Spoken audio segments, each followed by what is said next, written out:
Welcome to the APAC playoffs here in Stage 1 of 2021. We are kicking off Day 2 with a bang. I'm Dev, and joining me, Guz and Xenox on the analyst desk. Things haven't gone quite how we expected in the playoffs so far. Xenox, any highlights thus far in the bracket for you? There's a lot of highlights. We've got the Fnatic Knights matchup in the upper bracket. That's going to be exhilarating to watch later on tomorrow. Of course, we've already said goodbye to two teams as well yesterday, so some sad news there on the bracket side of things in terms of discussion. But look, we've got some big matchups in the lower bracket to come, and that in itself is exciting. Of course, still battling for fourth place. Yeah. I'm feeling pretty good, Dev. Thanks for asking how I'm going as well. Obviously, the casual session at 4 a.m. has left me rejuvenated and ready to go for today. But having a look at the bracket, obviously yesterday was pretty jam-packed. A lot of really, really exciting games. Fnatic and Knights obviously progressing quite deep and will be fighting out for third place tomorrow. But of course, our attention today will be in that lower bracket.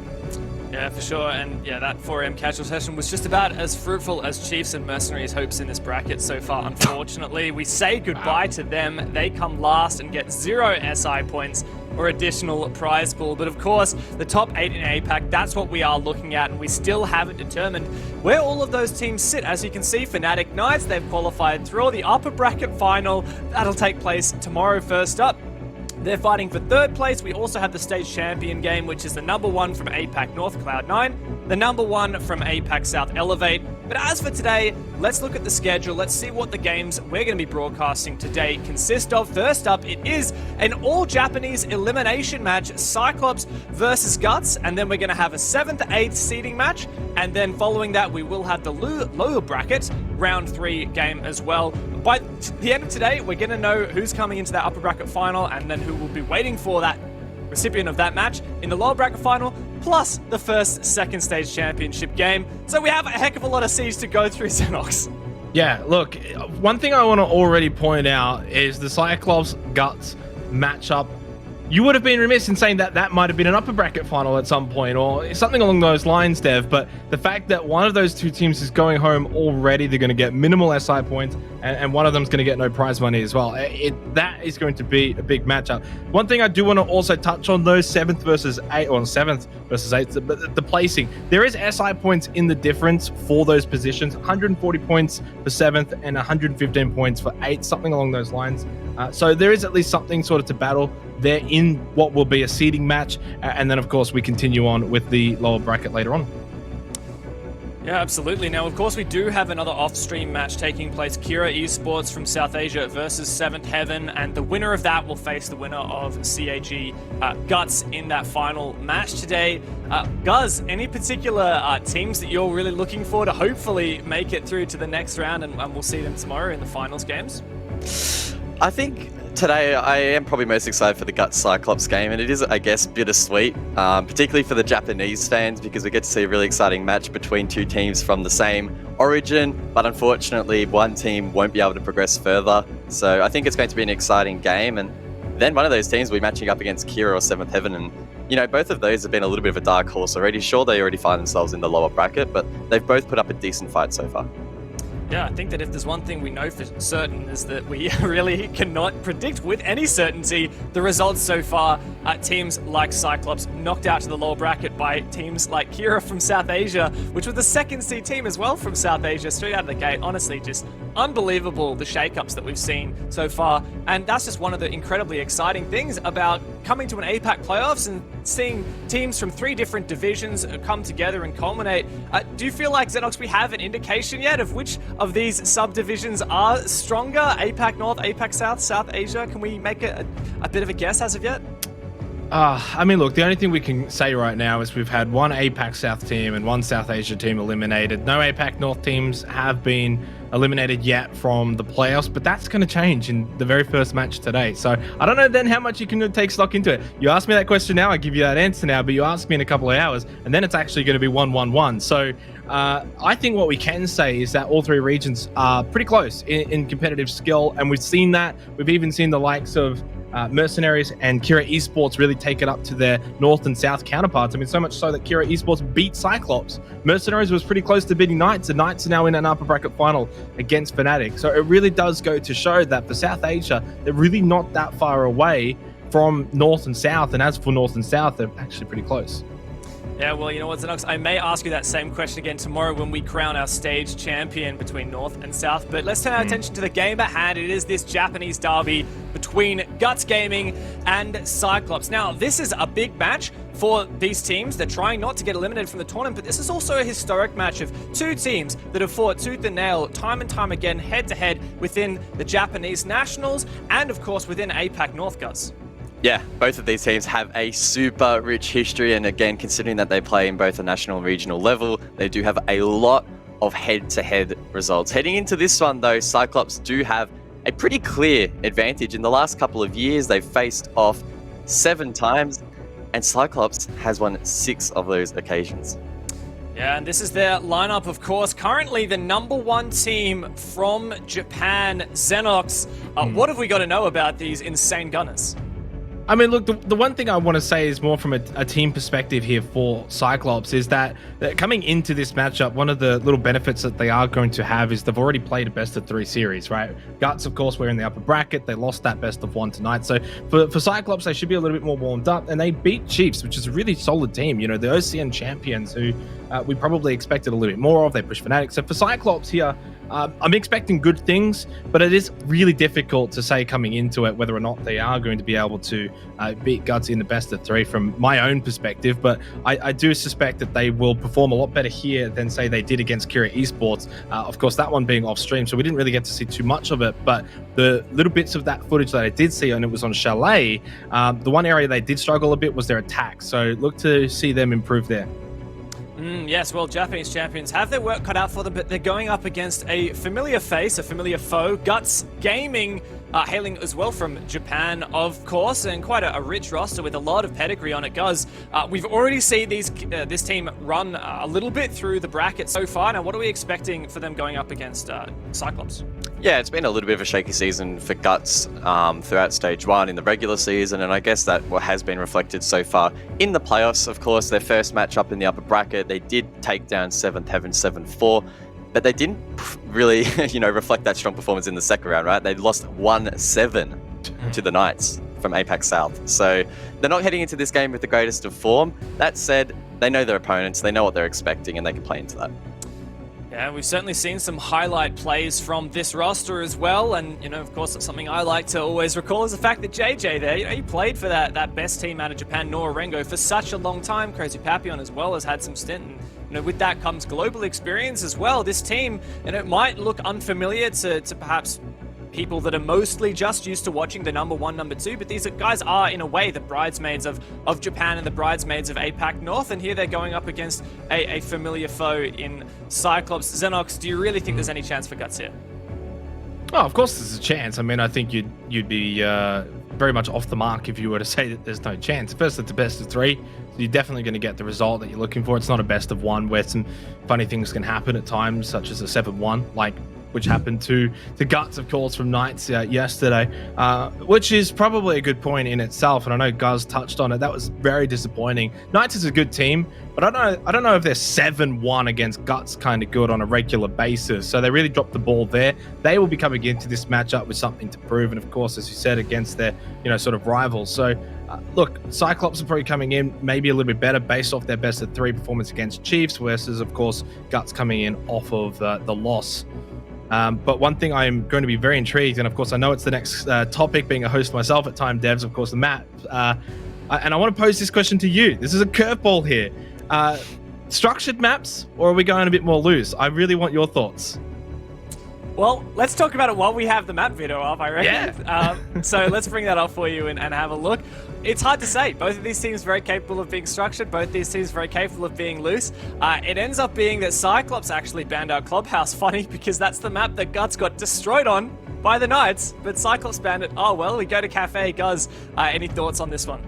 Yeah, I'm really intrigued at how this map video is played out. So in terms of the bans, not too unexpected. Guts in particular, a smart ban there. They take Consulate off the board. Cyclops have a 14-0 record on that map, so very smart decision to just get rid of that. And in terms of their picks, they've actually selected Chalet. That's the first time they've decided to go there. They've picked it. They have played it, gone 2-0 in a decider in the BO1 format. So I expect them to be pretty strong there. In terms of the decider looking forward, pretty mixed map for both of these teams. Unfortunately for Guts, again, if we want to keep talking about them, not their strongest of maps, 1 and 3. On the other side, Cyclops 8 and 4. So if it goes the distance, statistically, you would have to expect Cyclops to take this win. And again, Cyclops have the record, the head-to-head against Guts. So you'd have to back them in. Xenox, do you think we're going to see the full 3 maps here? Do you think that each team could take their map pick or perhaps challenge their opponent's map pick? Yeah, I mean, I definitely think you can see that. The thing that I'm intrigued about the most here is that all 4 bans are from maps that have already been played by these teams. The only one that's gotten through is Chalet, which was the map that was off-stream, Cyclops versus Kira Esports. So there's a good opportunity there for Guts. Chalet is still very difficult to, of course, pinpoint which teams are good on it, which teams are bad on it. But coming into this, right, the first 2 maps for me are very critical because Coastline and Chalet, you tend to think of them as attacker-sided maps, and that's where it's going to be won and lost. But for me, it's actually going to be the defense. We've seen a trend in APAC in recent weeks. Defense on these maps in particular, maps that are typically attacker-sided, for whatever reason, the stats just say it's like 55-60% defender-sided at the moment. So that's what I'm going to be seeing. And whoever can defend better probably wins this series. Yeah, well, something I think is going to be interesting is seeing Cyclops go once again to Chalet, which is where they lost against Kira as well. Now, obviously that game was off stream, but it does perhaps pose as a bit of a weakness here. Guz, do you think that Cyclops is potentially going to see that as a weakness on Chalet and Guts might exploit that? Do you think that this is going to be a 3-map series? Yeah, I would back that. I think a 3-map series is probably the most likely outcome here, and again, probably a Cyclops 2-1. If they haven't tidied up their act on Chalet in the limited amount of time that they've had, it's probably going to be a pretty similar result, unfortunately.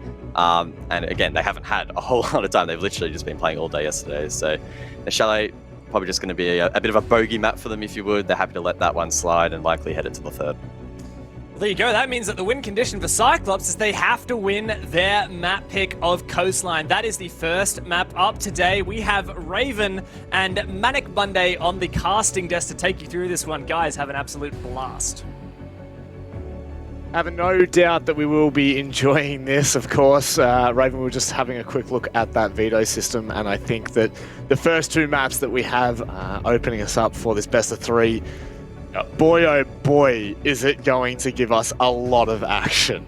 Look, it's very spicy. I think just to see Coastline in particular, and played by some of these Japanese teams, they have a great playstyle for the map. Chalet will be exciting as well, but we do go to Coastline first, and look, I'm super keen for this, Rob. Certainly so. It's really one of those times when push comes to shove, we are going to need to require a team like Guts to step up. And of course, realistically, you're out. You're done and dusted if you can't pull a result out of this one. So, there's a lot riding on the line as well as that lower bracket run. So let's get into it, into that ban phase on Coastline. Anything you're expecting to see here, Raven? I mean, I feel like maybe some control around the aggression. There's one in particular, Ying is a very impactful, aggressive operator for the attack. I feel like Valkyrie's got to be one of these defense bans as well. Just such a strong operator on Coastline, getting that outside info from the cameras. Maybe even like a Malusi ban might help as well if they do want to facilitate an aggressive attack, because those Banshees can be a real pain if you're trying to push aggressively up a certain stairwell or into sight. There we go.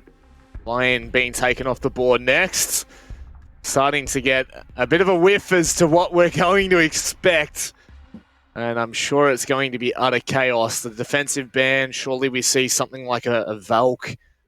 Maybe a bit, maybe a Legion? I don't know. I'm kind of throwing that out there. It was, of course, ban back on Villa against the Chiefs for Cyclops. And they've gone for the Maestro ban, Raven. Yeah, look, Maestro, obviously strong operator. The Older is still a very comfortable gun from a lot of sight players, as well as those Evil Eyes, getting that sight info, being bulletproof.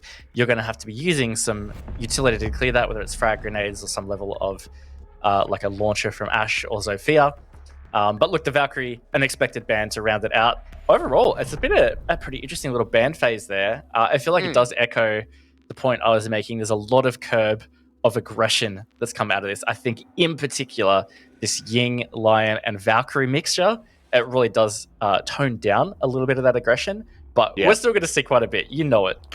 Oh, there's no taming it, right? How do you tame the beast? Right now, Kali and Glaz have been stuck by Cyclops. Anaton, oh wow, that is such a spicy 6-pick as well. This is how we wanted to start, right? This is what we wanted to see. We're going to Kitchen and Service to kick us off. This is what you love about Cyclops as well. They are always up there with some really... I hate using the word off-meta, but these are really off-meta lineups. They do it so often. They love to experiment around with their picks.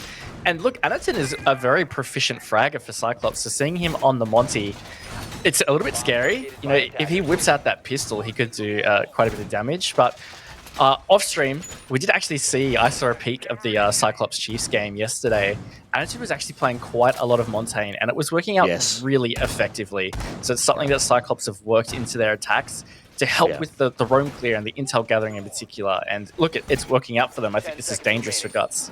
Thing that scared me as well is not only does he bring the Montaigne on attack, but also when you look at their defense, you know, Oregon and Villa both being played against the Chiefs yesterday. Anaton was playing a fair bit of Clash, so, you know, this is, it is concerning when a player is so comfortable on those shield operators, because it is seriously such a hard thing to deal with if you're not prepared for it. No doubt Guts are, of course. You don't really want to take that away from them.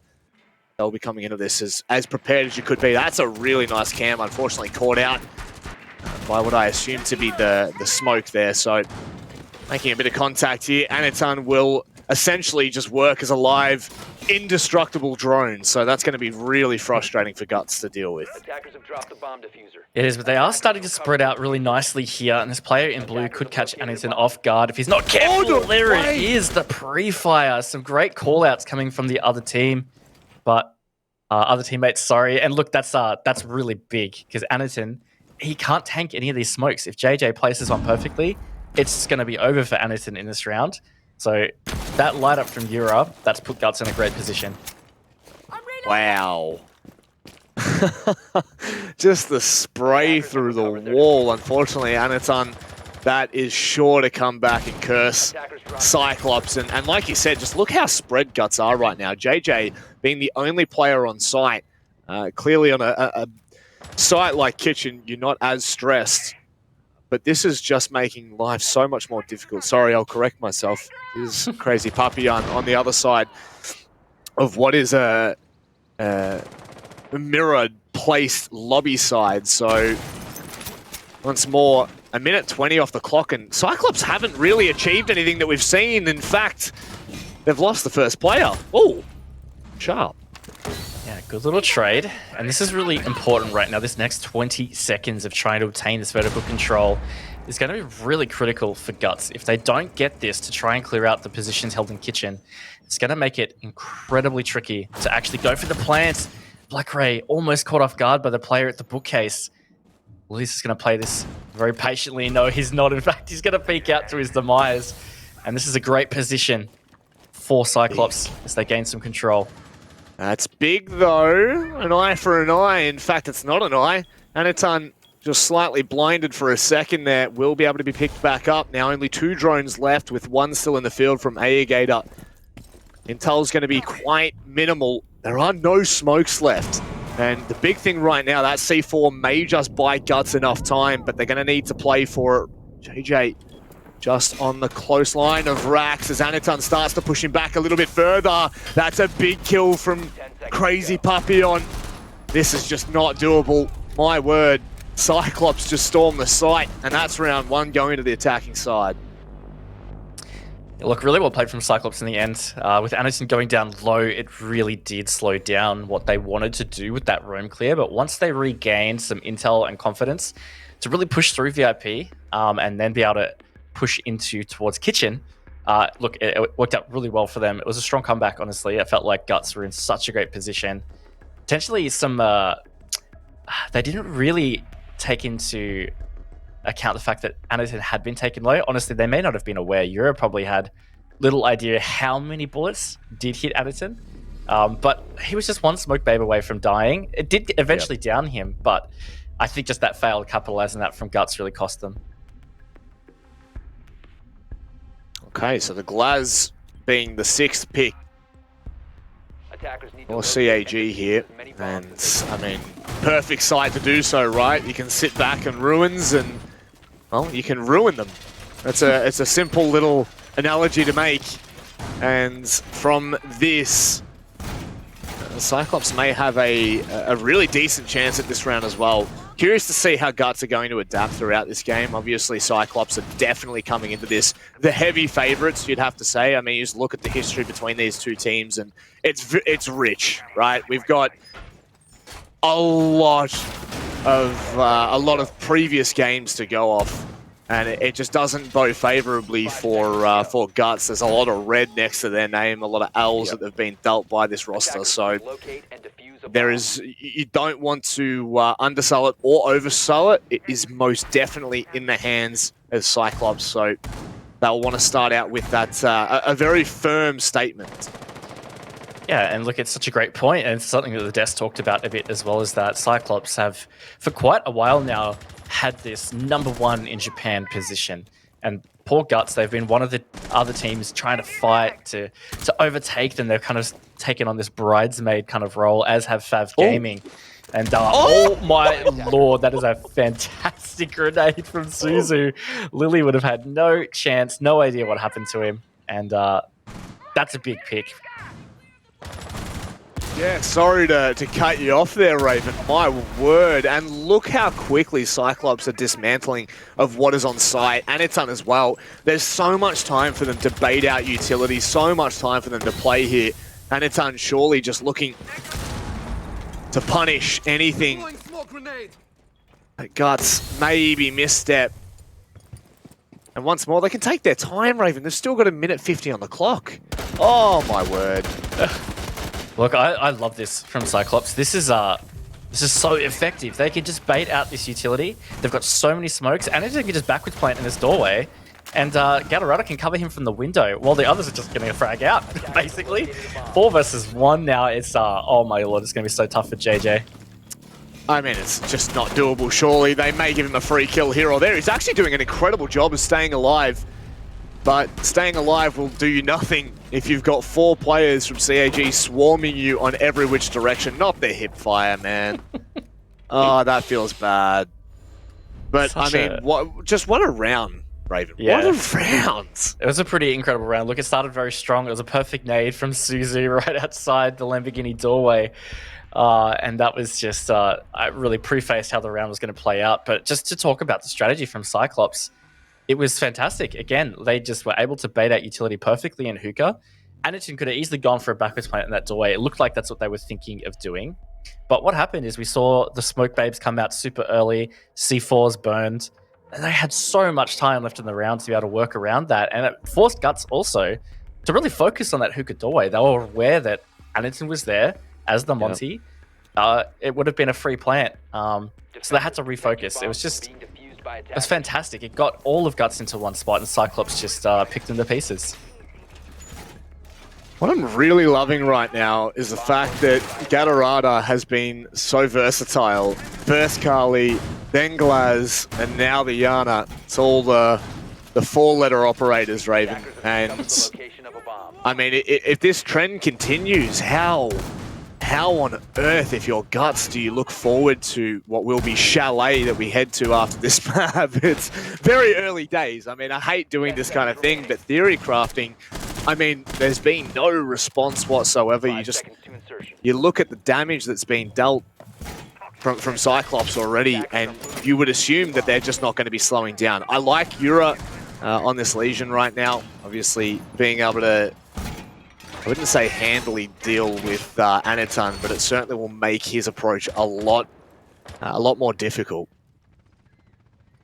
Yeah, well, it's definitely an adaptation to deal with this Montaigne, because Anitan, he's just been wreaking havoc. He's been getting a lot of good info for Cyclops, and they haven't been able to kill him. That was so close in round 1, but it just has been really tricky for them to get a clean opening on this Monty. And to circle back real quick, Manic, you were talking about the maps. It's actually the first time in the last 6 months at least that these guys have actually played each other on Coastline. And you referenced, they have played each other quite a lot. We have a lot of results, even just in the last 6 months. But this was CYCLOPS' pick. You would expect them to probably come out of the gates swinging on this map. So I think it's just about Guts getting into the game, finding some form, weathering the storm, and look, maybe they'll be able to turn the tide on the map, but I think once it goes to Chalet, they can start to get some more comfort. These nades are being cooked to perfection from Suzu. You just saw that one come over the shoulder of Anit under the back of Kitchen, and had there been a player sitting there, like the smoke, for example, that we generally see in that position, would have been see you later. And right now, I mean, once more, just CYCLOPS are starting to take that top floor control as well. I really like the use of the Gemini there to allow Ash just to continue to push into Hall of Fame. And, oh, it's about winning your ones, though. And Light done a great job of it in this opening round. Yeah, look, that's really important for Guts. They haven't been doing too great with the openings, and in particular, Black Ray just tore them apart in that last round. But here we are, Crazy Papillon. He steps up for a nice little two-piece, and that is going to put them in a really solid advantage right now. But Anich is planting, Manic. Yeah, there's no stopping this right now. That will be able to be stuck, and he, oh my word, don't know how little time was left on that. Saved by the bell, you could almost say. Gatorada now looking for a 1 versus 4.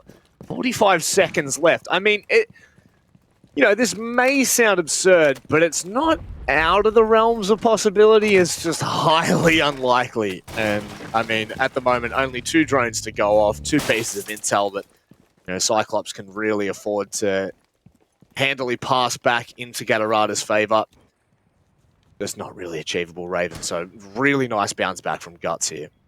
It is, and look, just to Guts' credit right now, is they're just giving so much space for Gatorada to walk in and fail. Instead of trying to peek him or do anything dramatic, they're just sitting back, holding some crossfires, waiting for him to walk into the trap. That he did, through the kitchen door, closed her out. It's a really good round from Guts.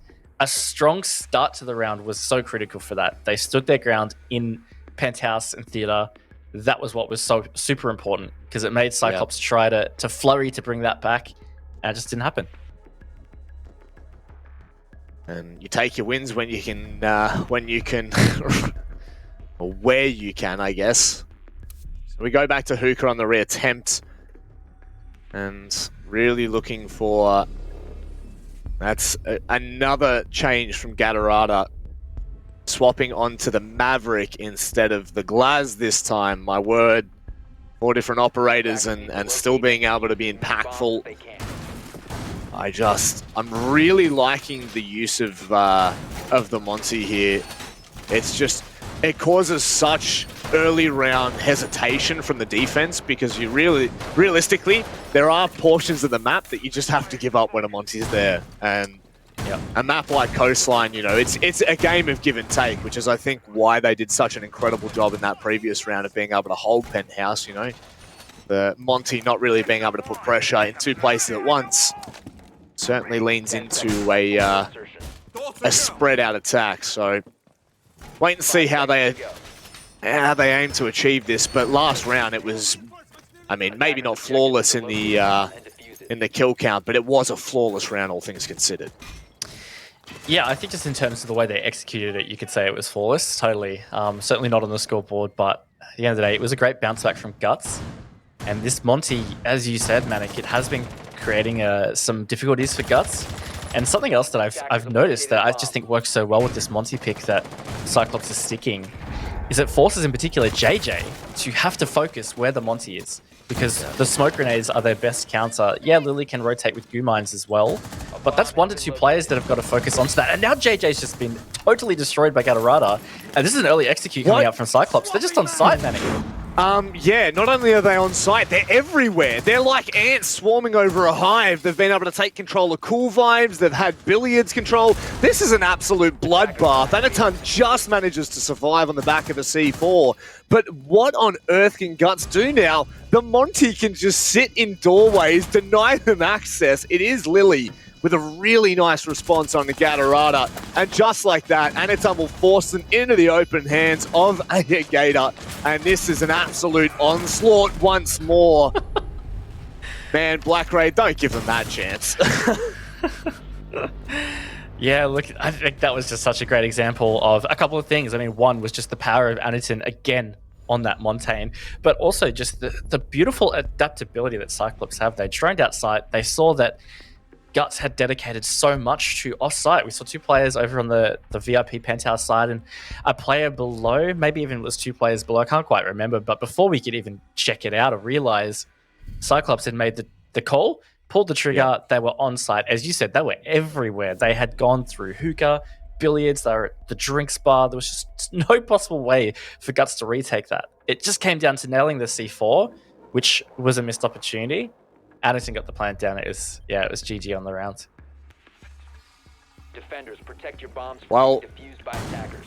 It is really... This may well be the quickest start to a match I've ever seen, Raven. I feel like all of these rounds have pretty much been done and dusted by the minute mark, so...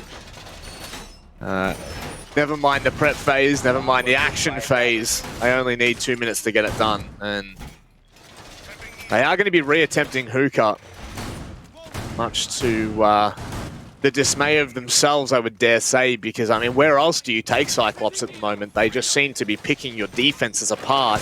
10 seconds to And go. the round that they did win, I think, you know, it does need to be highlighted. You did a good job of it, Raven, is it was on the back of just a really great opening from Light and then a double down from Crazy Puppy on holding pen. So, yeah, it's so hard to consistently rely on that kind of play style. Yeah, on top of that, the sites just do really differ a lot on Coastline. Hookah and billiards in particular, there's a lot of external play that happens here, and now we have seen a great opening. That's Susie off the board, who we've seen playing pretty effectively. There's a good job from Yura, so maybe they can capitalize on this.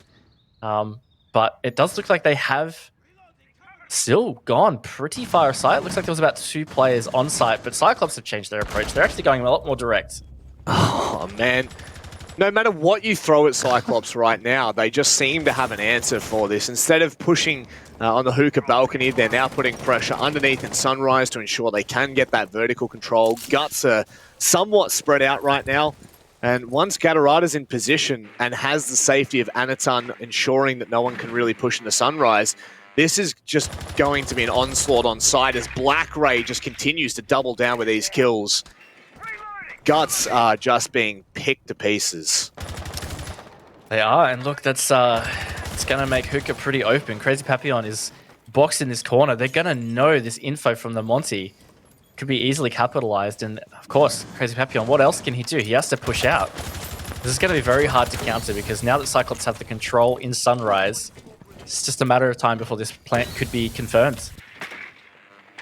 2 C4s, they're going to have to hope for a Hail Mary and hope it doesn't get shot or they don't get shot in the process because, of course, you do have to, unless you're underneath, you have to overextend here to try and find it.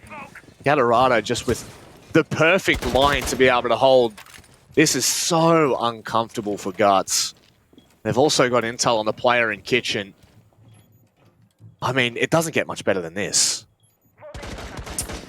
Look, it's really going to be tough here, and Gator is going to catch off that Mozzie as all the other Guts players fall to pieces, and Crazy Papillon, he's just got no chance, Manic. Cyclops swarm his position, and they are swarming towards a victory on this coastline. Yes, that's my answer to you. Yes, this is outrageously clean from Cyclops. Outrageously clinical on their attack in diffusing what is any utility on site, anything that Cyclops have tried to do. We saw them try to anchor down and bunker on site in the first round. They handily dealt with the utility that was there. We then saw them try to roam. They dealt with the roam. They went straight to site, put pressure. This is an onslaught. And Guts, they need to stop the bleeding. They cannot allow a 5-1 first half. It would be absolutely devastating. Oh, yeah, it would be incredibly tough to come back from. And I think at this stage, you know, last round of the defense half, if Guts can make this 4-2, it's not terrible.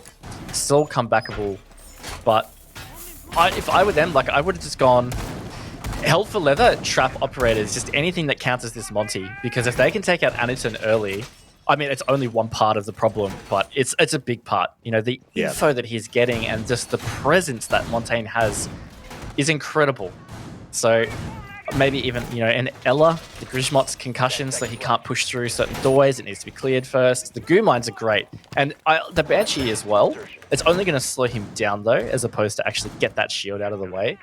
But I just think that's the biggest issue, is they just have seriously failed to counter this Montaigne.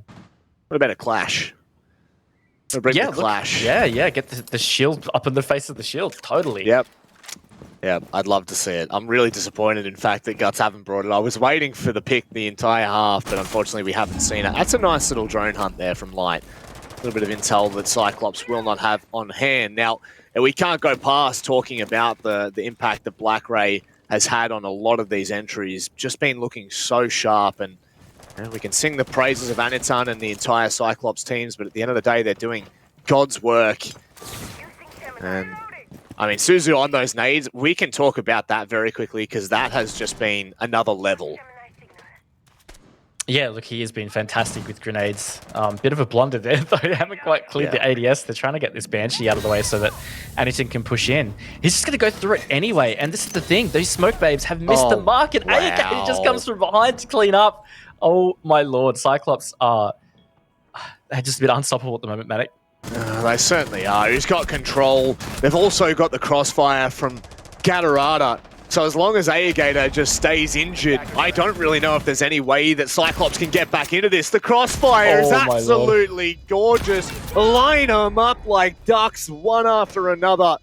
Crazy Papillon left scrambling to find something. At the very least, gets the kill onto Anitan. Merely a consolation prize at the end of it. And a 5-1 first half. It is so loud.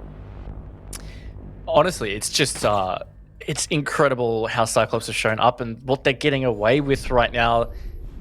It's just they're playing very clean, and look, I'm a bit scared for Guts. I know this was not their map pick, and look, maybe it's just this is the thing about a BO3. You only get one ban before the picks happen. So if you're Guts, and let's say maybe they've got 2 maps that they're super weak in, you've got 7 maps in the pool, you can only ban one of those first.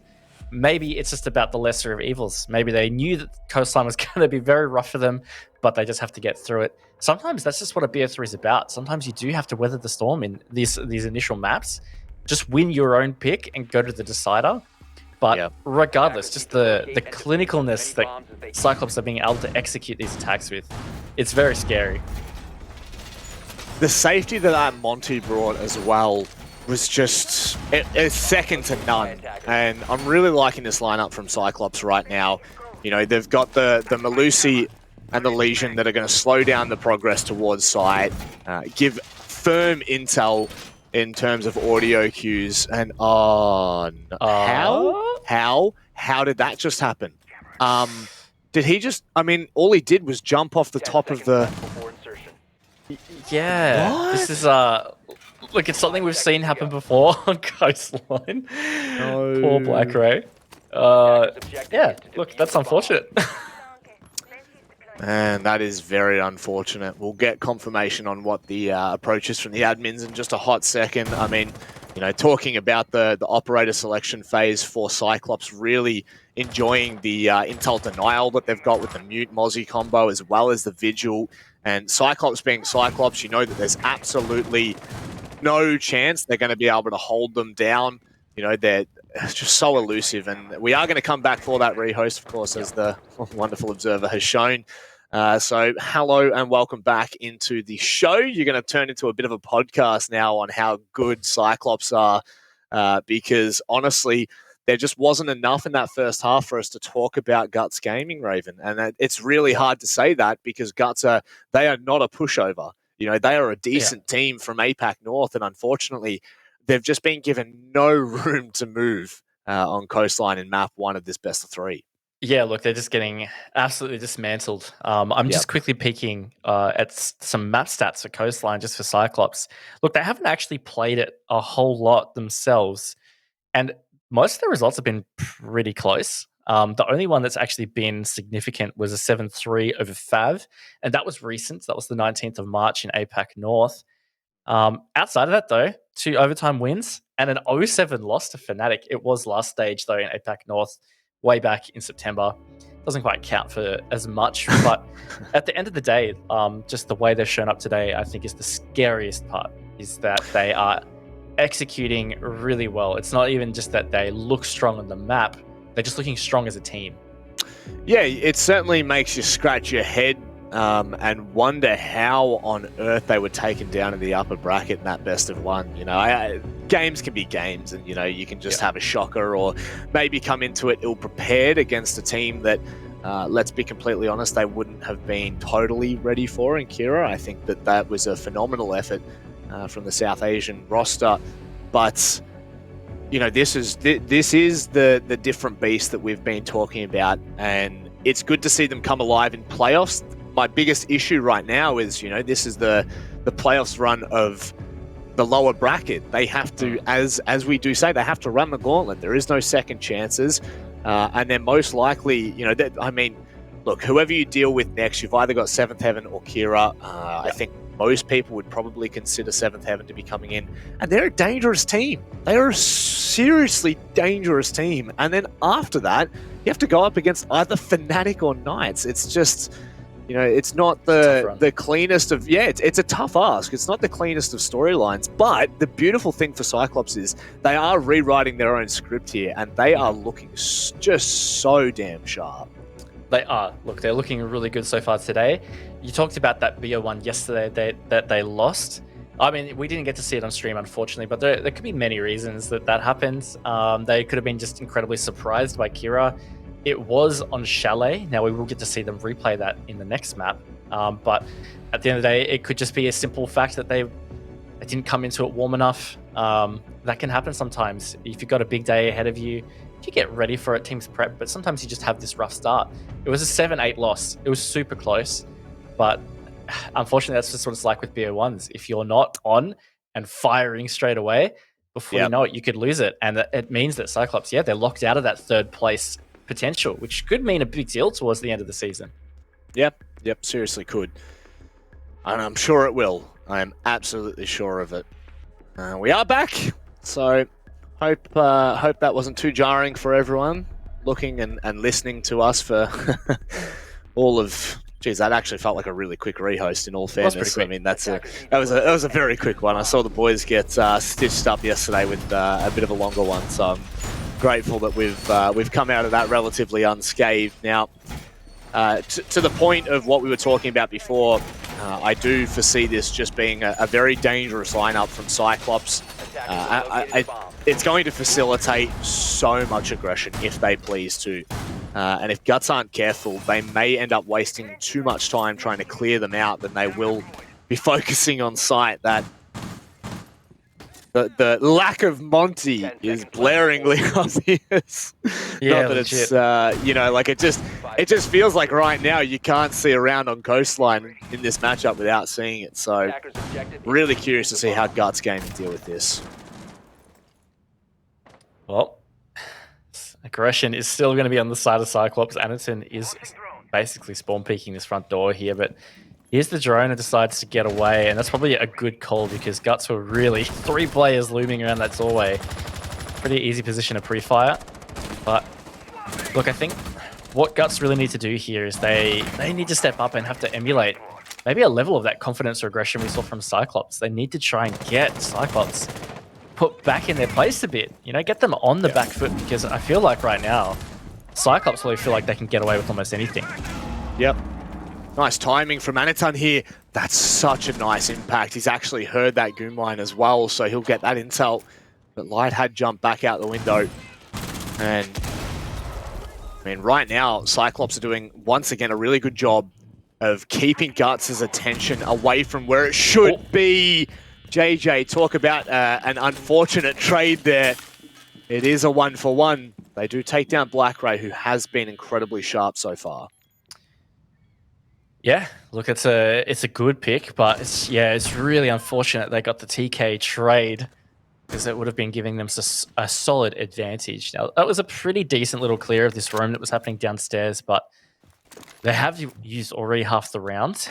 Yeah. And it could come back to bite them, but it is hookah. So now the fact that they can guard below and ensure there's not C4s coming, they can start to work these site positions and maybe shape up for a plan to around that hookah site.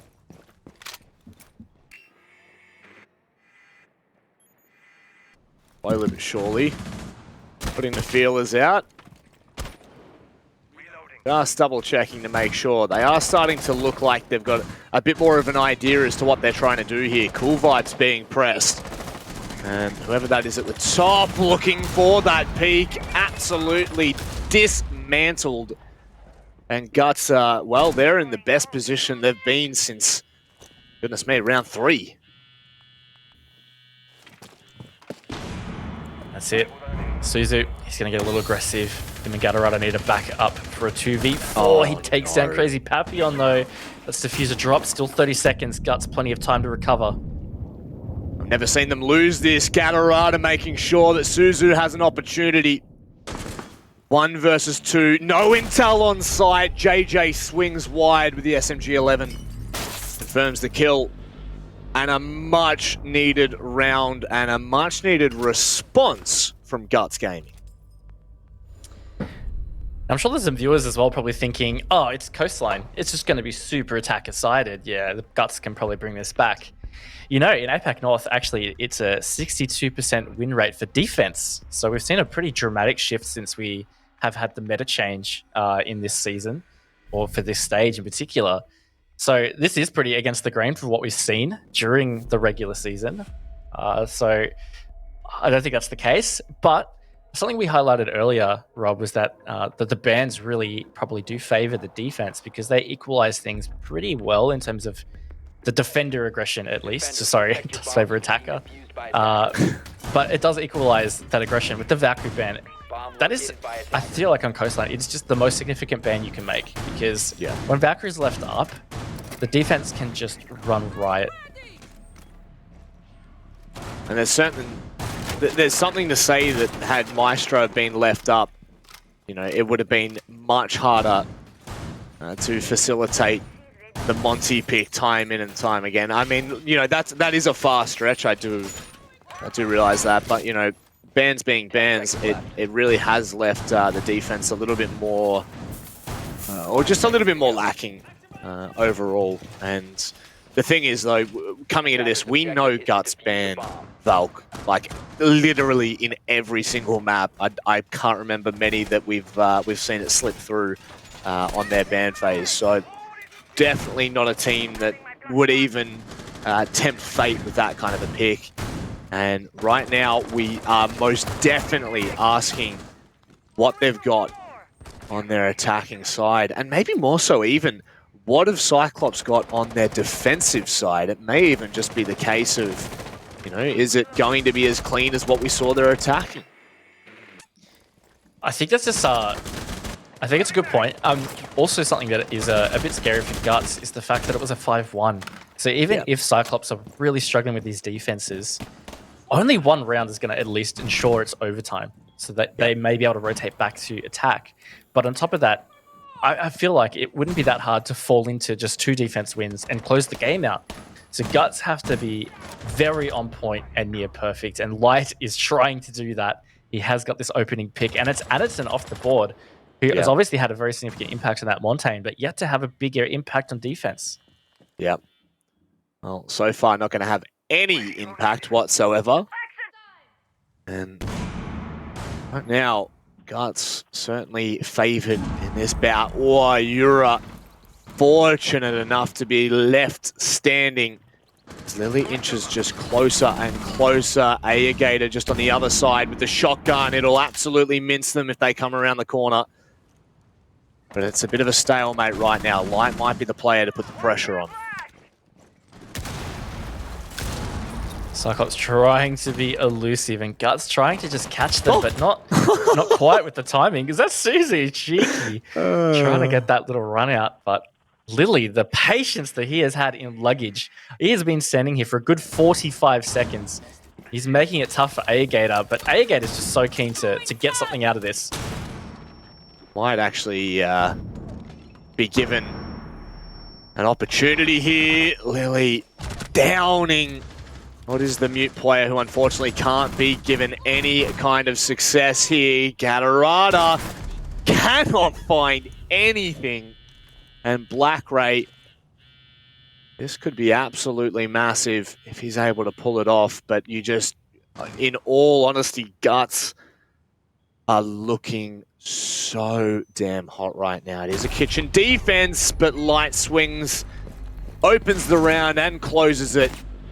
And just like that, I would say, Raven, that Guts are slowly but surely edging their way back into this game. Oh, absolutely. They're doing a great job with these attacks. They're being really effective in getting the upper hand early and being able to maintain that. That's what's really important. So, look, this is tough for Cyclops, and they're going to go something a little bit strange. Penthouse Theater, we really don't see it played that much on Coastline these days. So, maybe this will catch Guts off guard. I love the inflection in the voice there. Maybe. It Maybe. might catch them. There's a chance. So we have, out of 21 rounds played in APAC North, we've only seen it defended once. Now, that was successful. So, you know, maybe there's something to this. Maybe there's something to a bit of a curveball coming the way of Guts. The way that they've been attacking really highlights, I think, what they've been able to achieve. And just like that, and it's on. In comes the clash. We highlighted it against their match against the Chiefs, and now it's coming to full fruition. They've also got the mirror on Suzu, so this is going to be a really uncomfortable time for Guts Gaming. Speaking of uncomfortable, Yes. seeing that mirror be placed from the hallway side makes me feel uncomfortable, Manic. I can't imagine trying to play around this. Look, I can understand how it's going to happen. You're seeing info denial here from this mute. So it's not going to be easily droned. They'll probably have a player playing aggressive around the white stairs or luggage, as well as, of course, VIP, and the 90 hallway is always hard to take as it is. But, I don't know, that's a bit scary and sketchy. I'm not surprised at all that Cyclops are attempting it, and this clash as well. I just think this is something that's just beautiful about Cyclops' playstyle is they will play around with some of these operator lineups, and they will try some really cool little curveball strats. Yep, they certainly will. Ever so elusive Black Ray still yet to get into the second half, but you know the second he does, there will be a huge impact. So he can't sleep on the defense of Cyclops right now, but Guts, we do need to give credit where credit is due now. Very quick little weather update for you. The report is over on Oregon that 7th Heaven have won 7-1 against Kira, sorry. So that is the first map in their hands, and, well, maybe we will be seeing 7th Heaven up against potentially Cyclops at this point. But honestly, I really can't read into that too much. We'll wait and see and give you updates as we find out. So appreciate the patience. Yep, we'll keep an eye on that one for sure. But keeping an eye on this one, Guts are making a pretty solid comeback opportunity right here. And Gatorada, he has been droned out. He's finally seen the drone. He's going to move on, but a really nice pinch is happening on his position right now. There's a player on Cool Vibe stairs that could pinch him. Oh, a little bit aggressive from Gatorada, and Euro does win that one. So again, Guts just coming out super strong at these opening phases. It has taken them all of about 2 minutes, Manic, but it's a good pick. The thing is with that, you know, if Gatorada wins it, he's isolated another 1v1 in Aquarium. So there's absolutely no telling whether it's the incorrect decision or not. But they've really liked this. They're still going to utilize that mirror window as they are going to play the clash on 90, ensuring that there's absolutely no chance they can push up without their knowing. Suzu as well, playing from the top of white. They have a lot of control. This is getting really awkward, Raven. Oh, that's big. Oof. That is big, and speaking of awkward, you're right, Cyclops are just not able to fight back. The clash not really working out that well, at least not for JJ. And Addington, he's trying to fight this back for Cyclops. It's on to him and Suzu, but only 20 seconds, Rob. This is going to be a really tough little finish for Cyclops to hold on here. Yeah, it certainly will be. C4 in the hands of Suzu, so they could deny the plan, but they're going to need to require Anatun to go quite big. But that may have actually given the opportunity to C4. Drops crazy Papillon. Light picks up the diffuser, moves in behind the bed, and now Light, Lily rather, how good is that hold?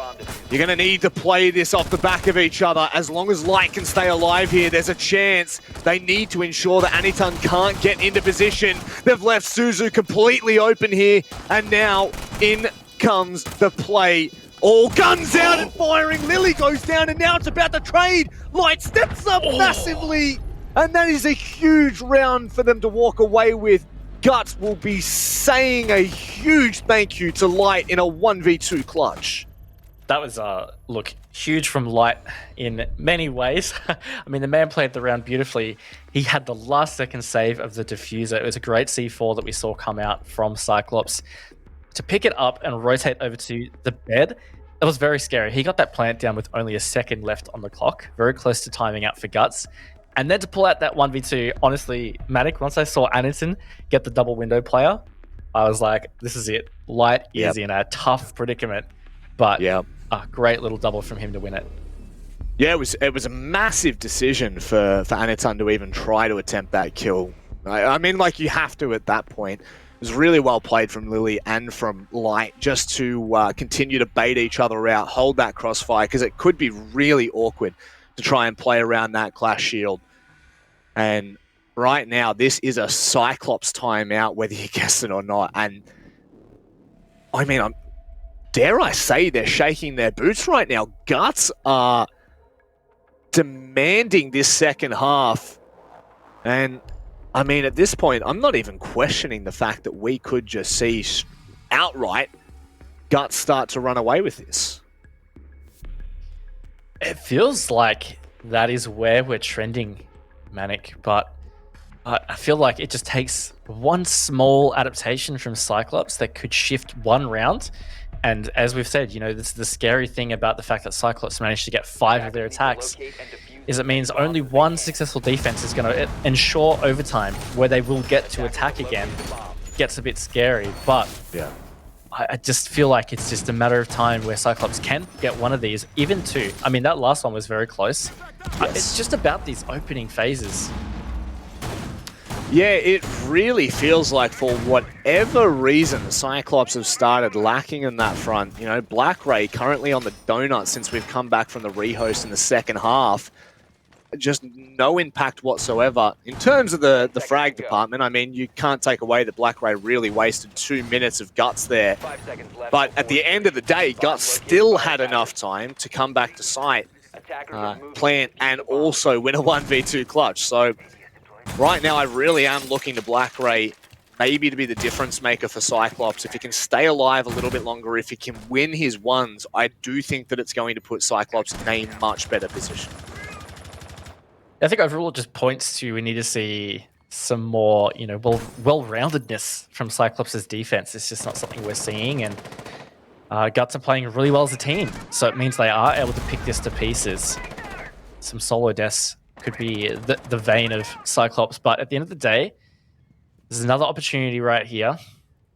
I've managed to survive this little opening 40 seconds, and Gator's just getting as much info as possible in towards Penthouse, which is where the main vertical control is, and to help Gatorada and Anitun, they are trying to combine to make this room successful.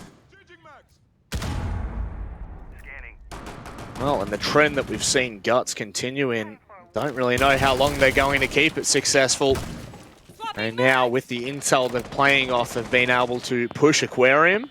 Gator, though, will be able to pass on all of that intel. Really liking this flank, but it's going to come down to timing. Lily doesn't need to win out the one. Anitun gets lit up. A small trade of damage back, but Guts a start. Oh my goodness. That is a peak that you do not want going that way. Look, this is a big opportunity for Cyclops right now. I'd say they've got this man advantage. They've taken off Lily. That Dockerby was going to be an absolute pain for them to deal with. And Black Ray, he stood up, Manic. He heard you talking about him. Cyclops have put themselves in a good position right now to potentially get that very crucial defense round we've been talking about. Light has been one of the biggest, if not the biggest player for Guts in this game so far. Has given them the opportunity. Yura still yet to really have the impact that we've seen in the regular season. And now is the best opportunity to do so. Still 50 seconds though, Raven. It is on that knife's edge, my friend. It is. And look, they're in. Oh, they've just crept into kitchen here. It's JJ on the Nook. Cyclops potentially unaware. Suzu's going to get caught on the swing. Guts may have just swung this round back in their favor, Manic. Certainly have, and now they've just got to hit it home. Gator now going to be trying to play for that vertical position. The thing is, he can get a lot of intel right now. He just needs to be able to either translate it into a kill or translate it to Gatorado, who's nowhere near being able to deny this. That has been confirmed. This retake is going to be awkward, to say the very least. All the players from Guts immediately invert. Gatorada trying to run off the intel of the pulse. And Gator now, 1 versus 2, is given a little bit of audio cue just on the other side. They need to be extremely cautious. They don't give Gator away back into this. He knows how close he is. Pulls out the secondary. Tries to vault through the window. And Yura says, no, no, no. Guts. They've made the scoreline even, 5 apiece. It's been a gutsy effort from Guts. I'm so sorry for saying that. But they've brought back 4 rounds in a row. It has been such a great comeback from them. And speaking of comebacks, just a micro comeback in that round. Cyclops opened that up beautifully. They had the man advantage way up until the last 30 seconds. But full credit to JJ. The man ended the round on a quad.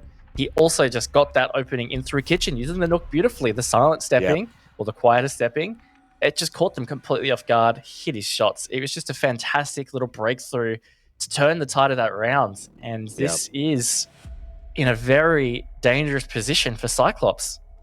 Yeah, I said shaking their boots. They would be extremely concerned right now. Chalet still remains a completely unknown map for us with Cyclops in terms of how they're going to be treating it after their loss with Kira.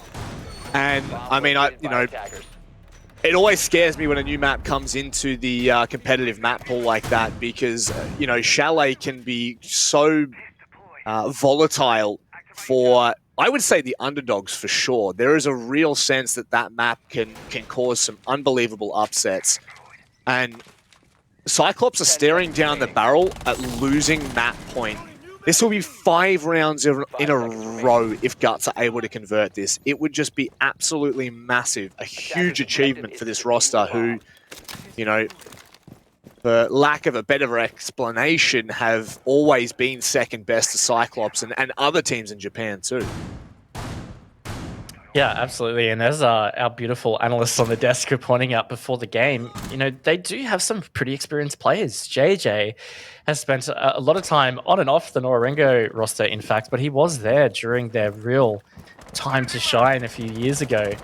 On top of the fact that Crazy Papillons also had a lot of experience at the high level in Japan, it's an experienced roster that has always just been trying to break out and be that spotlight of Japan.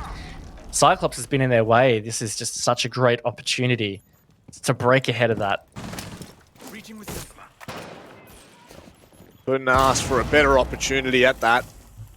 Slowly but surely, really like the use of the breaching round there to just deal with the mute jammer on the other side of the wall. So now they've got an opportunity to go for that late round plant if they need to. Light, my goodness, I'd love to know the entry stats right now. 7-1. This man has been popping off left, right, and center. My goodness, I thought that was Light. Lily steals away the glory, though. Yeah, look, Light has certainly been writing some names in the Death Note. Those that have seen it will know exactly what I'm talking about. anime geeks out there. But at the end of the day, it is Cyclops totally on the ropes right now. It just feels like Guts have found this momentum and are just barreling towards a dub right here. Black Ray completely melted by JJ. Alligator lines up a double to at least bring it back into some potentiality. But a whole minute for Guts to be able to bring this towards match point. Oh, God, and look at the drone economy, Raven. There's 10 drones still remaining. Only one that Crazy Papillon died with in the pocket. So that means that there's potential for 9 drones to be thrown at Cyclops' direction. Lily will go for the plant right now. What a hold from Suzu, my goodness. Rather, Alligator, sorry. But once more, Guts, Raven, 5 rounds straight. Are we about to see a clean sweep on their attacking side in the first map to deny Cyclops their map? What on earth? Yeah, look, it's been pretty crazy. You can call it attacker side and all you want, but Guts have just had such an impressive attack half. I mean, so did Cyclops, but I feel like the spotlight has to come on the team coming back, right? You look at the scoreboard, you're down 5-1. You can tell yourself all you want, oh, it's right, guys, we're on attack, we're going to bring this back. Yeah, it's good, but it's still a demonstration of really good mental fortitude. And they've just been displaying some fantastic teamwork and gun skill and strategy. It's just been beautiful. And Cyclops have had no answers. They have tried to throw everything they can at them. Anaton, Gatorada trying to get aggressive and in the face. But Guts just have answers to everything right now. And I mean, if you look back at Cyclops' defensive roles and operators, there's been so many rounds they've gone for that intel denial, and Guts have dealt with it so quickly and so swiftly that they've left themselves with that minute to execute. And you know, this is a huge shining light on a roster that right now is really looking at Cyclops saying, hey, this is game on right now. You know, Anaton back on the clash on this penthouse site. It's obviously something that they like to stick here. And we spoke about that awkward mirror position at the end of 90 that faces into the penthouse. So, you know, this is very clearly something that Cyclops like to lean on when they need that strat that may just cause some interruption. But once more, Guts were able to deal with this so nicely. They did do a good job last time, but it got a little close. Light did get that fantastic 1v2 clutch after that penthouse plant in the last second, literally last second. So I'd say that's what Cyclops have thought to themselves is, look, this was our best opportunity in the past. We got our closest chance here. They only need to win this, and they get to go to overtime. They can reset completely, then scores will be equal. But look, Guts have just been able to read into Cyclops so well. It's going to be a tough round. I just feel like, I just can't help but feel this is probably going to be a Guts 7-5, Matic. Man, speak of the devil, and he shall appear. A flawless second half would just be absolutely mental for Guts. Now, if we do need to go to overtime, it will be Cyclops starting on that elusive attack half, so be a big one to begin with, that's for sure. Papillon trying to get in position to deny Anaton that cheeky little, I would just say tickle. The frustrating play, Anaton, my goodness, nearly plays into it. This just does not look like the Cyclops we saw in the first half. Big. Yeah, look, it's a good opening pick. JJ has been very strong for Guts, but Gatorada has been the trade. Crazy Papillon with a great peek from the penthouse window, and Anaton has been taken low. We pointed it out before. This could be really dangerous for him. So this is a good spot for Guts to be in. They've got around a minute, equal man count, but they haven't made a massive amount of progress. They still need to claim this VIP map control or music. Bomb located by attackers. Very tense right now. I mean, Guts are literally on the verge of winning this, Raven, but it doesn't feel like they've done enough this time. Oh, hang on a second. Oh! Oh, Raven, that's absolutely massive from Light. We talked about him little less than 2 rounds ago. Just on the backside, can Light find another? It's a 3 versus 2, sorry. Black Ray with the C4. Is the timing good? Not good enough. They need to try and push through. My word! How have Guts done this? A flawless second half. They take map 1. And now we head to Chalet, which could determine CYCLOPS' fate in the playoffs of the lower bracket. My goodness. Seriously, take about Guts Gaming. That was an incredible second half. They were just so far behind, a 5-1 first half to CYCLOPS, and to just get a perfect 6 rounds in a row. Attack aside or not, I don't care. That was just a beautiful display from Guts Gaming. They are looking fantastic for the Japanese region right now, Manic. That is really scary. I mean, what kind of team is able to bring back a 5-1 first half, not to push to overtime, but to win outright? Well, it's none other than Guts, and now headed into Chalet, Raven. I think the warning bells are starting to ring for CYCLOPS. My goodness. Yeah, look, it's really concerning. It was just such a hot and cold match from them.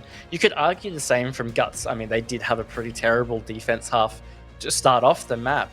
But when you're up in the lead, I know it sounds weird, but like when you're up in the lead, I feel like you are in the box seat. You should be able to capitalize on that. All CYCLOPS needed was minimum 1 round to guarantee overtime. We did double check. CYCLOPS were going to have the attack advantage in overtime. They were going to be starting on attack. That means that in theory, they would have had the highest chance of winning the map overall. But they couldn't even secure that 1 round. Guts just, I said it multiple times, they had some really great team play, some fantastic adaptation to all these funny little iterations of strats that CYCLOPS were trying to throw at them. It was just such a good effort from Guts. It certainly was, and that's going to do us for map number 1. So we're going to throw it back to the desk where some handsome blokes will be able to break down a little bit more of what happened on Coastline. Right back at you, Robert. But yes, it was a good first map there. An incredible comeback, 7-5. Look, we've talked about how during the regular season, defense has been the way of things on Coastline, but that certainly was not the case here, guys. Guts completely flipped the switch there on their attack half. Yeah, wow, that was absolutely wild. But it wasn't even just the Guts attacking half. That was crazy as well. CYCLOPS managed to get 5 attacks on their own half.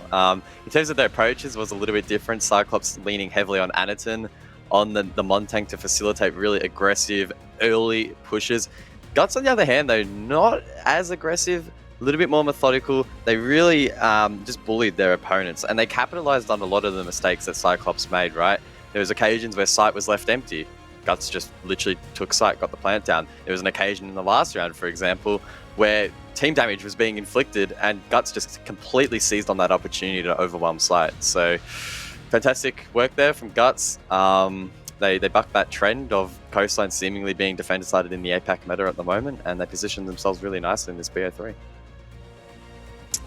The Nox 1 round of defense across the entire map. Now, you said before we went into it, I think that whichever team, I'm throwing you under the bus here, mate. Whichever team defense better is going to win it. And I guess in a way you were correct. Guts was the only team to win an attacking round, and it only happened once. Yeah. Instrumental. Look, indirectly correct. I guess we can go with that one because they did actually defend 1 round, whereas CYCLOPS couldn't even get 1 at all, which is staggering, mind-boggling. I remember we were sitting at 5-1 in the green room and we're thinking, all right, this one's going to finish pretty quickly for what's been an era, or the last month or so in the APAC region, a very defender-sided sort of meta just gets blown open, and we kind of go back to the Coastline of old in a way where it's just all about attack, attack, attack. As Guz said, the Montagne was instrumental for CYCLOPS, but for Guts, they did it the more methodical way. So, look, honestly, I enjoy a bit of attacking Siege. It's been defensive probably for too long now. It was a good little treat. But for CYCLOPS, they're going to be a little bit nervous now going into Chalet, especially if Guts are going to be able to defend and attack. For one thing I will say, though, the last time CYCLOPS did play Chalet, the other day, yesterday, they actually did defend well, and it was their attack that struggled. So, we'll obviously discuss that more on the other side of the break, but it is something to keep an eye on. Yeah, it certainly is. I mean, quite a significant scare for you Cyclops fans. It may be that the Japanese champions will get taken down by their rival of Guts. For the first, well, Guts has only beat Cyclops once out of the last 8 times they have played each other, and this may well be the upset. Chalet is up next. It is Guts' map pick. Let's see if they can make this a quick 2-0 against the Japanese champions.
Hey yo, the rain was steady pouring, heard the drops, a drizzle meant to be. Chilling in my crib, no doubt, peep the scenery. Telephone rang, then it stopped before I could answer it. I heard a knock at the door, so I answered it. And with Jermaine, he had a little situation. Beef up on the block, and Orthodox that led the confrontation. He said these cats be acting hard on the block, and they be pumping weight and holding, so Dwayne got shot. Now see, Dwayne was just a knucklehead, but still with his cousin. And I'd be wrong if I ain't help him when his beef, he gon' rush him. He said, listen, homie, ain't no time for discussion. Motherfucking pressure's rising and it's boiling to bust him. So if you with me, then you with me, nigga, make a decision. Got the bait, you be the hook, cause we's about to go fishing. Now listen, when it's on, then it's on for show. Kiss my girl up on the head and then the wind up the door. Stunned up in the dark, it comes to light. So always play your part, and say goodnight. Stunned up in the dark, it comes to light. So always play your part, and say goodnight. Stunned up in the dark, it comes to light. So always play your part, and say goodnight. Stunned up in the dark, it comes to light. So always play your part, say goodnight. Hey yo, we pulled up on the block and it's raining, it's hard to see shit. All I seen is 6 headlights, that means it's 3 whips. 3 chicks hopped at the whip, they had some heaters with them. Walked up on it slowly and told me they wanted to get to know me.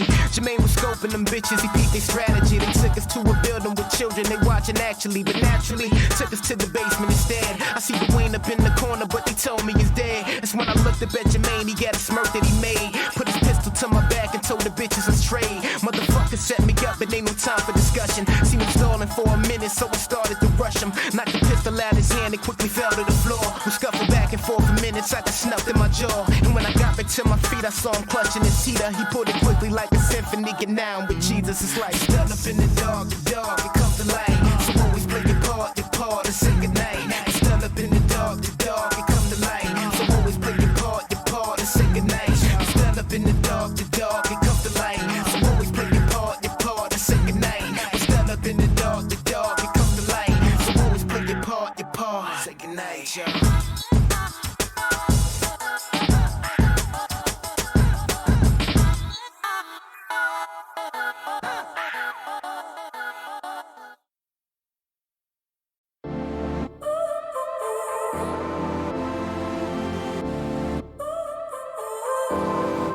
So now you're here again, knocking at my door. A little too late for, I'm sorry for. The lights went out cause you kept cutting the cord. And I started to fade into your grave.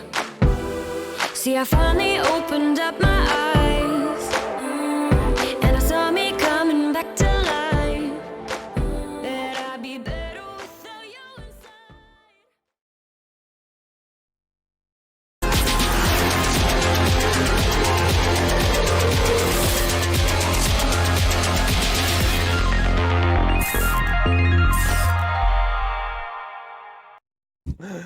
Welcome back, guys. We are in the middle of a nightmare for CAG as they drop the first map, reverse swept from a 5-1 lead. My God, What a coastline showing that was from Guts Gaming, and this Japanese derby is heating up. Map number 2 now, and it's Guts' own map pick.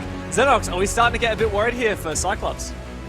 Yes and no. I'm happy to sit on the fence here. I'll take one and sit on the fence because Chalet we don't see a lot of. A little bit in the APAC region at times. We saw, I think it was only just day one in the APAC South region that we actually saw it, and then we didn't see it for like the rest of the season. So look, it is going to be a match where it's probably going to play out quite similar to Coastline now, because if everything's going back to the way it should be, it should theoretically be slightly attacker favored. The sites I'm looking at the most is going to be like Bar Gaming, Master Office as well. Those two sites are going to dictate the match, right?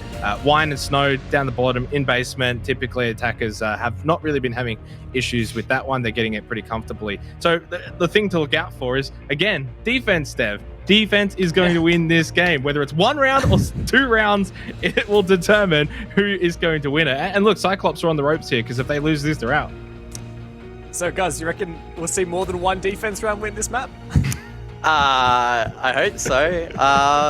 What I will say is that typically, from what at least we've seen in the playoffs so far on Chalet, is that defense tends to start out pretty strong, and as the map progresses, the more a site is played, the better the attack does it reading into it and adapting over time. So I do expect to see the map start off defender-sided. Whether or not it will actually then transition into being more attacker-sided, we'll have to wait and see, but I would assume that will be the case in this matchup.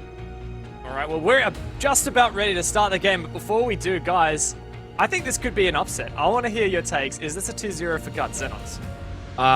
Yeah, you know what? I've seen enough. I think Guts will be able to prevail here on Chalet. But in saying that, as I said, I'm happy to sit on the fence. The Cyclops did, of course, play Chalet yesterday, so it's a tough one. But from what I saw on Coastline, I think they'll keep it up. I think they will run through Cyclops and send them home.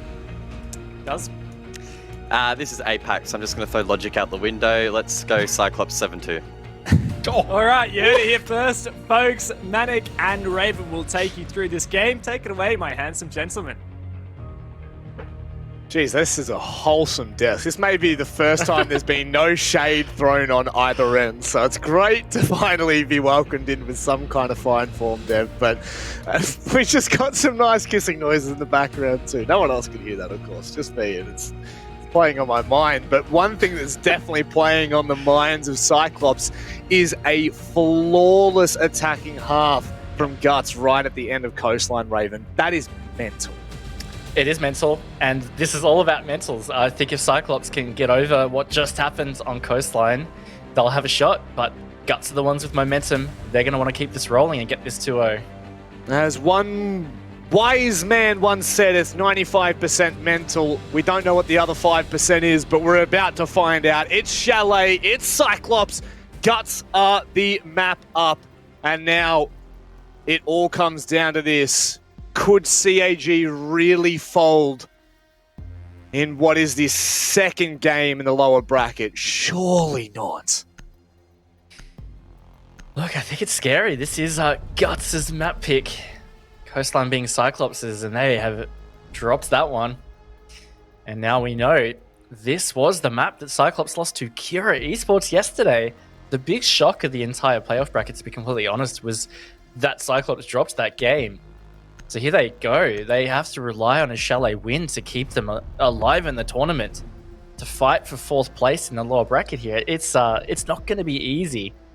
And Manic, one thing I did want to say, the desk were talking about the round win percentages, attack or defense.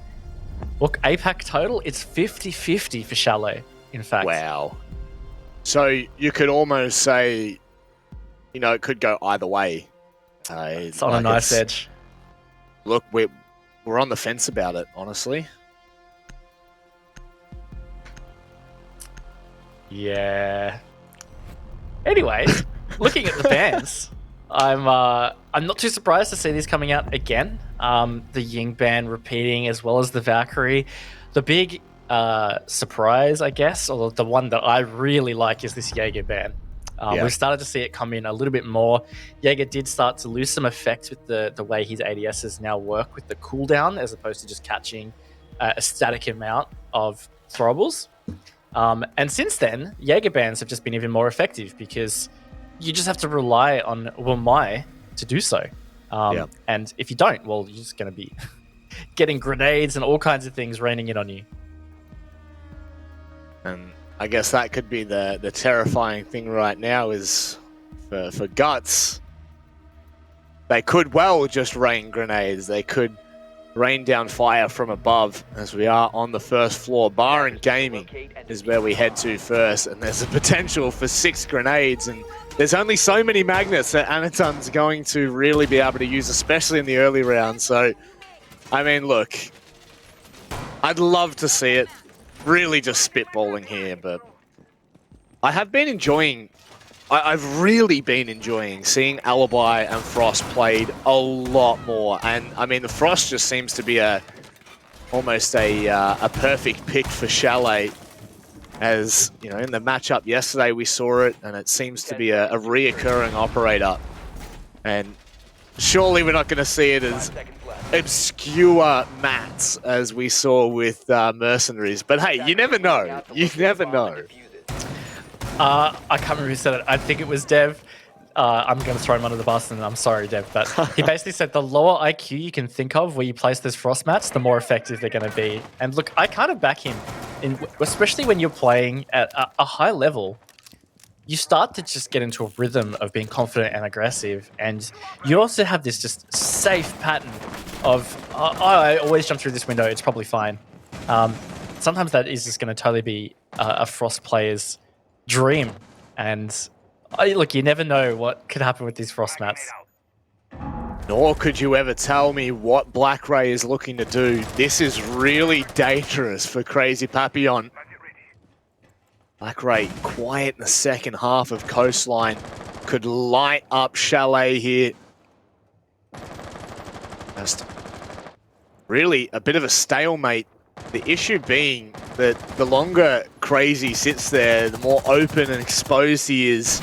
And just like that, Black Ray will find the opening pick of Chalet and put Cyclops on the right path to winning their first defensive round in this best of 3. What? Oh, okay. Gator maybe just getting a little too aggressive down those main stairs. The double door opens, so JJ capitalizes on that one. And going back again to that Cyclops loss yesterday to Kira on this map, we were told just through some observation of the Austrian game that actually it was Cyclops that really struggled on attack for Chalet. It was down to their defenses keeping them in the game. So we really would expect them to probably take a lead here.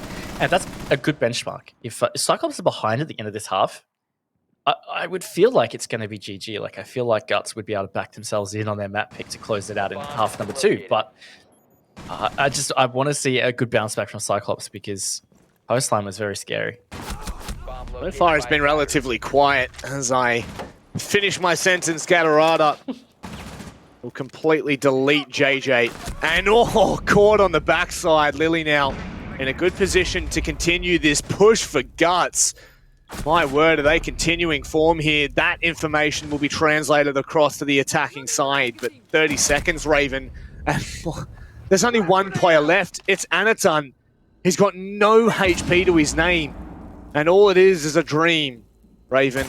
One that he needs to find. He needs to give Cyclops hope here.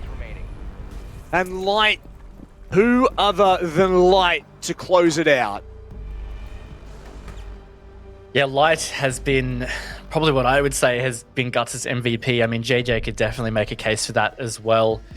But Guts again, this is already such a great start. They're looking to continue this momentum.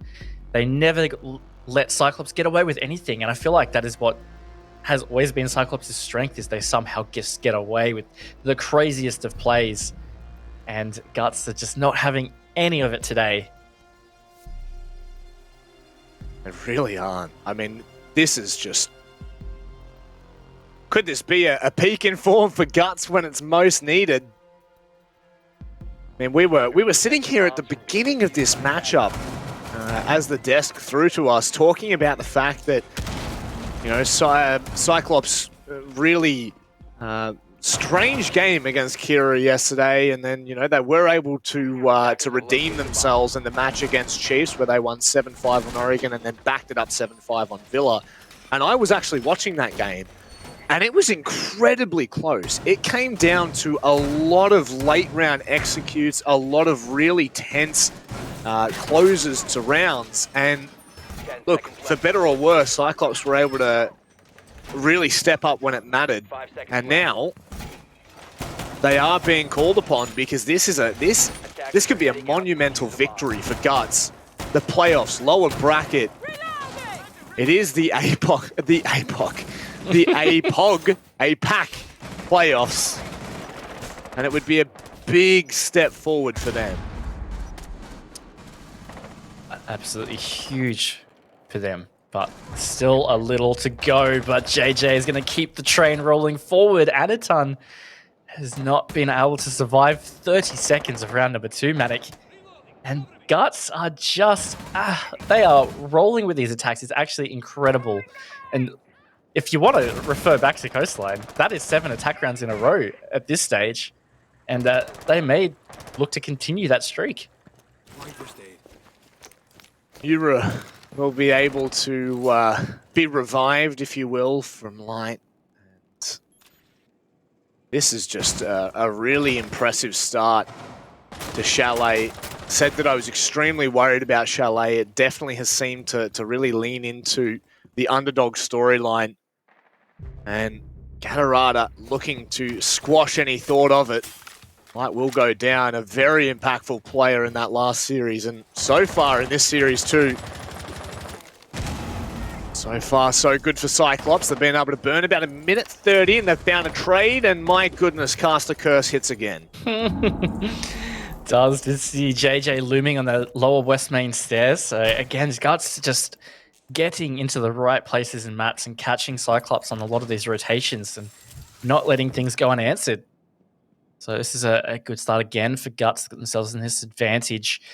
Side is bar gaming again, but it does appear that Guts will start to get this vertical control. Oh. Cyclops really spread out more so on the floors. JJ almost melted there.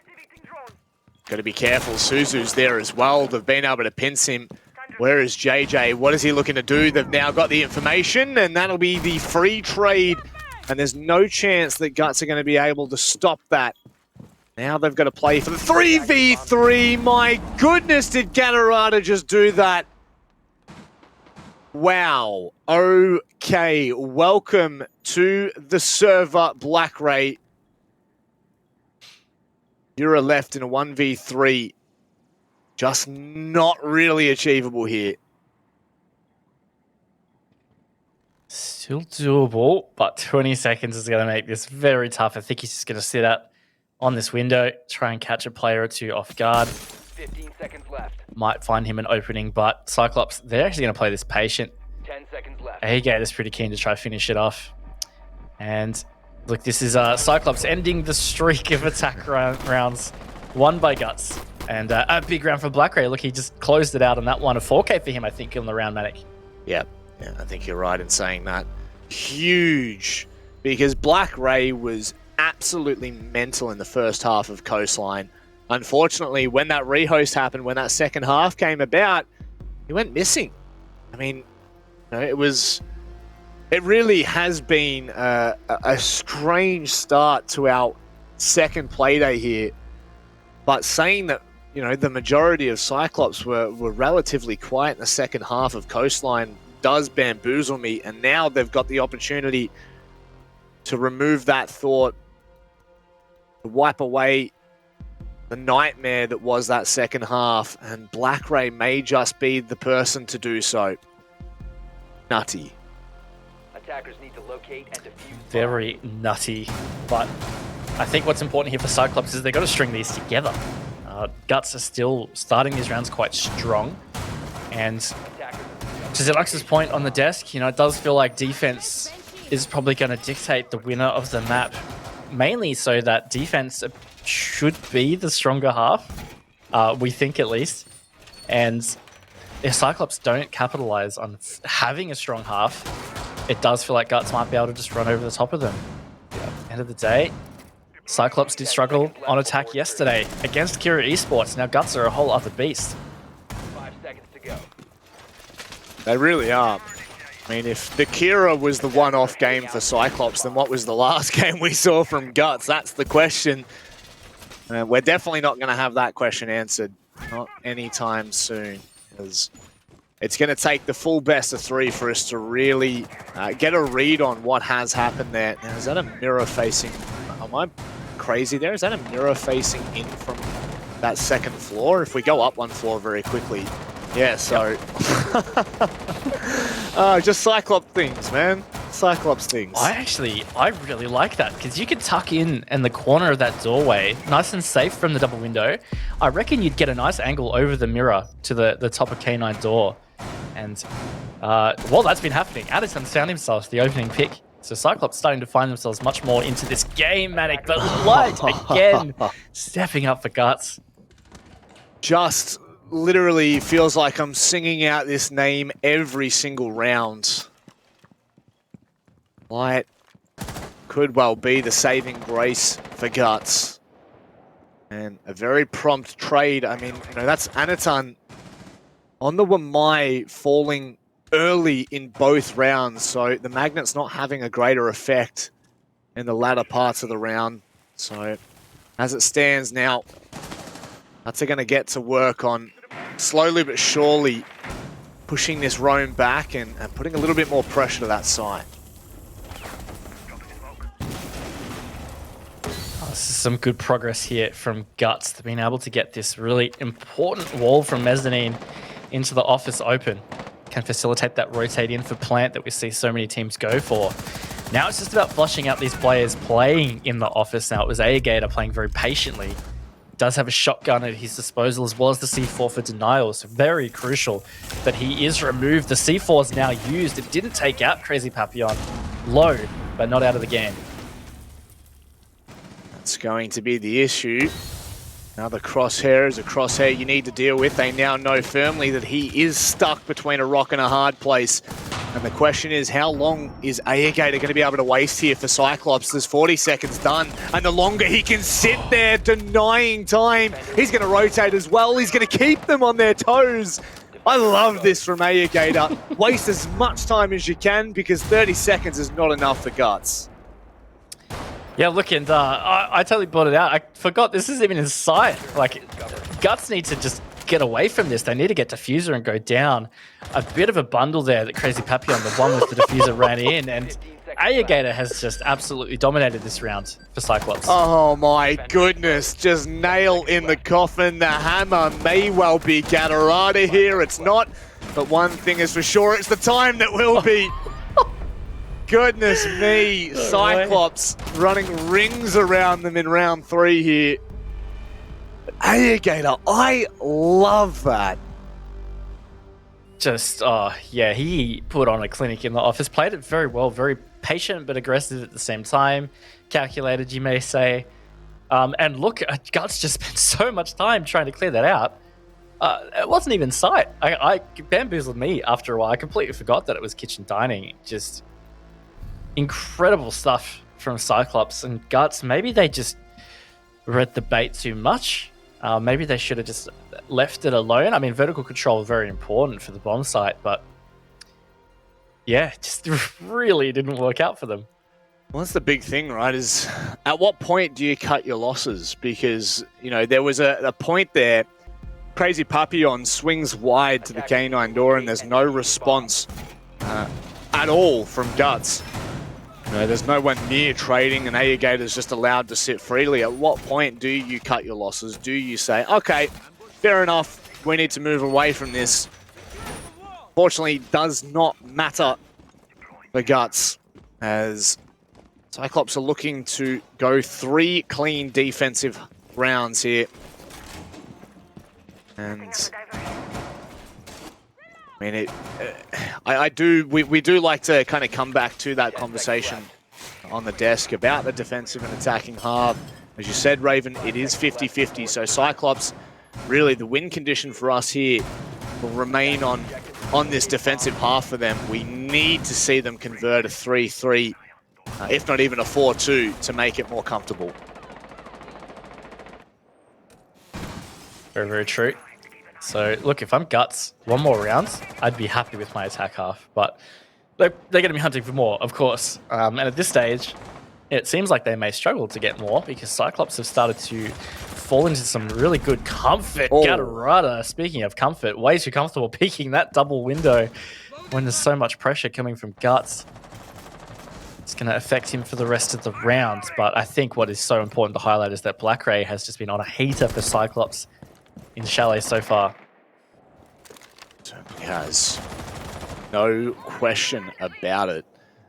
Love the fact that Suzu just has not really been called upon here. Has really just been pretty relaxed in all respects, not really being tested. And I mean, if you're not being tested, why would you bother trying to find something that's not there? Gatarada is going to continue to be a menace, continue to move around this site. And bit by bit, drone by drone, Guts are losing the intel. And as of the halfway mark in the round, they have 5 drones remaining. Yeah, it really could come into effect a bit later. There is this mute that's being hard stuck by Cyclops as well that's going to be just denying that info where possible. Trying to push down the Stellarium stairs in through Trophy. Gatarada is actually getting pinched. They have no idea he's there. Lights. Unfortunate for him. And Gatarada, ever elusive, putting Cyclops in the lead. He's going to find Lily as well, Manic. Way. My goodness. This is what we were expecting to see from Cyclops in the second half of Coastline. You're getting lit up. Gatarada will eventually be traded, but how much time, how much effort has been burnt trying to deal with this Gator. See you later, JJ. It's now Yura and Crazy Papillon to try to clutch this up and go big for Guts. If they can find 2, definitely winnable, but Gator, he is just having such a great game for Cyclops. Crazy Papillon strings 2 together. Definitely still winnable. He is quite low on HP, sitting at around 25. And Cyclops, they would have to do a pretty bad job to mince this up. And Suzu, he doesn't do a bad job. He closes that one out. There we go. Really the first time we've seen Suzu called upon. It's to anchor a site, to deny Crazy Papillon any thought of a clutch in a 1 versus 4. And this is looking so dominant from Cyclops. That's all 3 sites successfully won, one after another. We now get to head back to Bar. This is, of course, a tactical pause for Guts. Calling it out quite early here, Raven. Yeah. Giving themselves maybe some room to breathe. They don't want the heartache. They don't want the pressure of another 5-1 half, no doubt about it. I think that, but also I really like the call to use it now because of the 2 halves. I just feel like in theory, this one's always going to be the toughest. We saw Cyclops excel in the defense half. Oh my gosh, it was attack half on Coastline. And right now, Cyclops are excelling in their defense half. So I just think if Guts were to try and bring this game to be, or this map to be favorable for them, the time for action is now. If they can get this to even a 4-2 half, 3-3 would be fantastic. I feel like they can hold some comfort for defense and they can try and workshop issues a lot easier on the defense half as opposed to attack.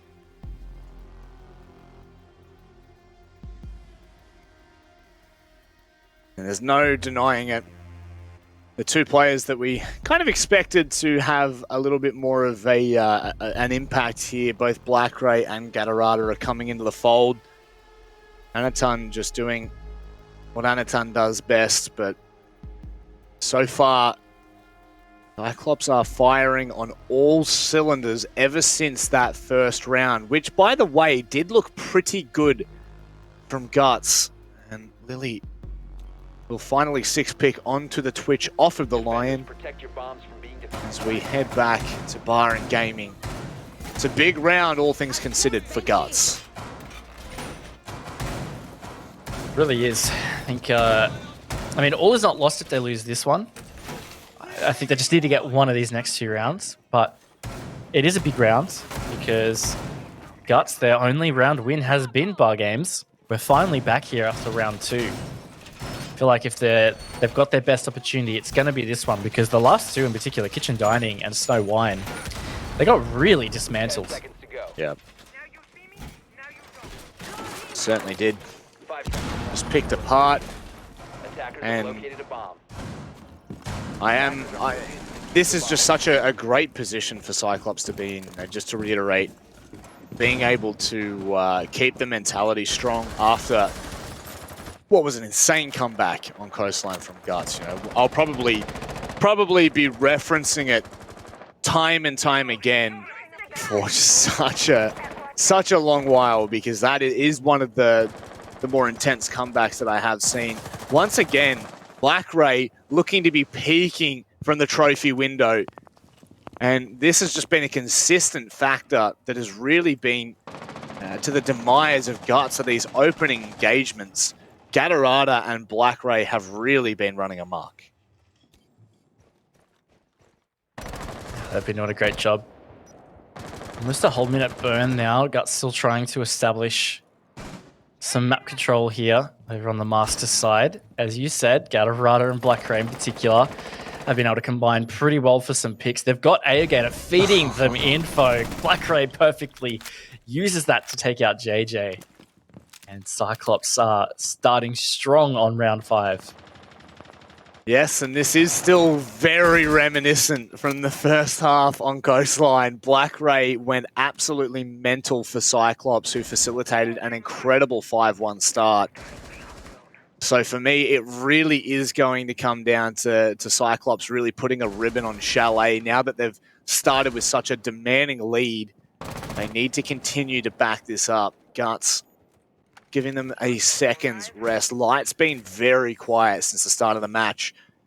And I think, well and truly, you can give props to defensive side right now. Guts slowly but surely clearing out horizontally as Aegator giving information vertically. Guts still in a position to... Nope, I'm going to take that back. They're really not in a great position right now. Suzy with the big C4 is just extending this dominance from Cyclops. And time is just ticking away, as are the frags. What? Cyclops just dominating, gets the knife onto Light. Is that a little cheeky, breaky flank going on? And just like this, Manic, it's all on Lily. Oh, I mean, I'm not going to say that the Pulse has given them all of the information, but my word, did that play a huge effect. You can hear the pings coming out, and it's just so damn hard to play against that. C4's opening kills. Cyclops are putting that last game in the bin. They've turned up here on Chalet, and boy, they are making a statement. That is 4 rounds straight for the defensive half, and there's still 1 round to go. All is not lost for Guts, though. If they do get this one, I still think a 4-2 half is not terrible. On top of that, Manic, I'm just hesitant to say anything to the degree of, wow, Cyclops looking so strong, they're going to take out Chalet, because we were saying that so much in the first half of Coastline. And then they just didn't win a single round in half number 2. It's hard to not think that maybe the same could be said for Chalet. Yep. We do know they struggled with defenses against Kira yesterday, and that ultimately led to them losing the map 7-8. Concerning to say the very least. So, I mean, still, I think the point remains here. Which is the point we continue to make for Guts, is this has to be a 4-2 half. I don't really think that Cyclops can afford to go 5-1 again, regardless of, irrespective of what happened on Coastline. It's just not going to be a comfortable place to be.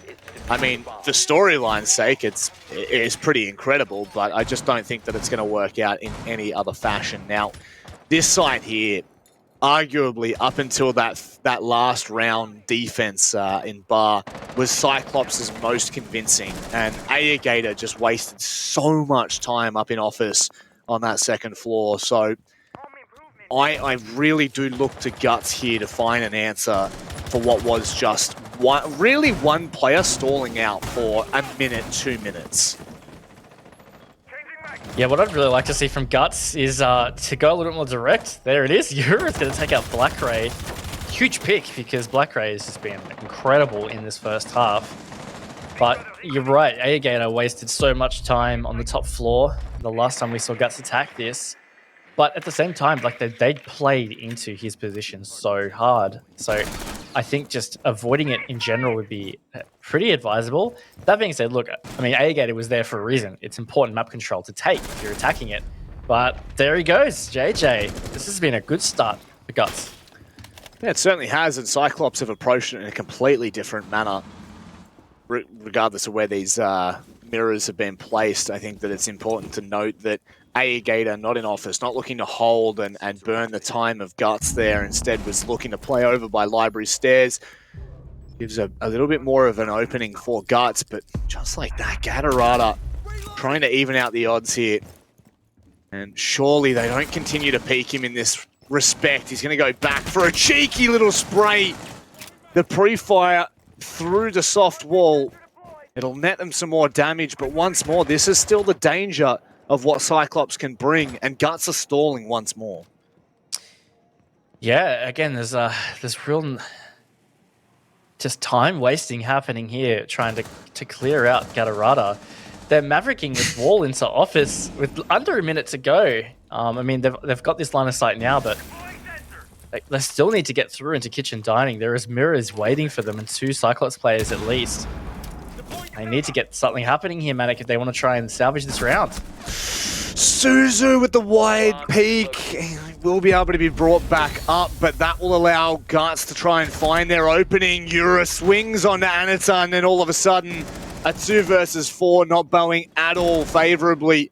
Suzu sits in the smoke and gets away from Guts for now, but surely not for long. C4 in hand would have to be one of the most mental clutches we've ever seen, and Light will not allow it. It ends up a 4-2 first half, and it's important to note that Guts have fought back. They have. Look, and I still think, I'm going to stand by this, I still think a 2-4 half for Guts is really not terrible. I think Chalet can certainly be like that, looking back at some of the map stats. We've seen attacker-sided halves on Chalet many occasions.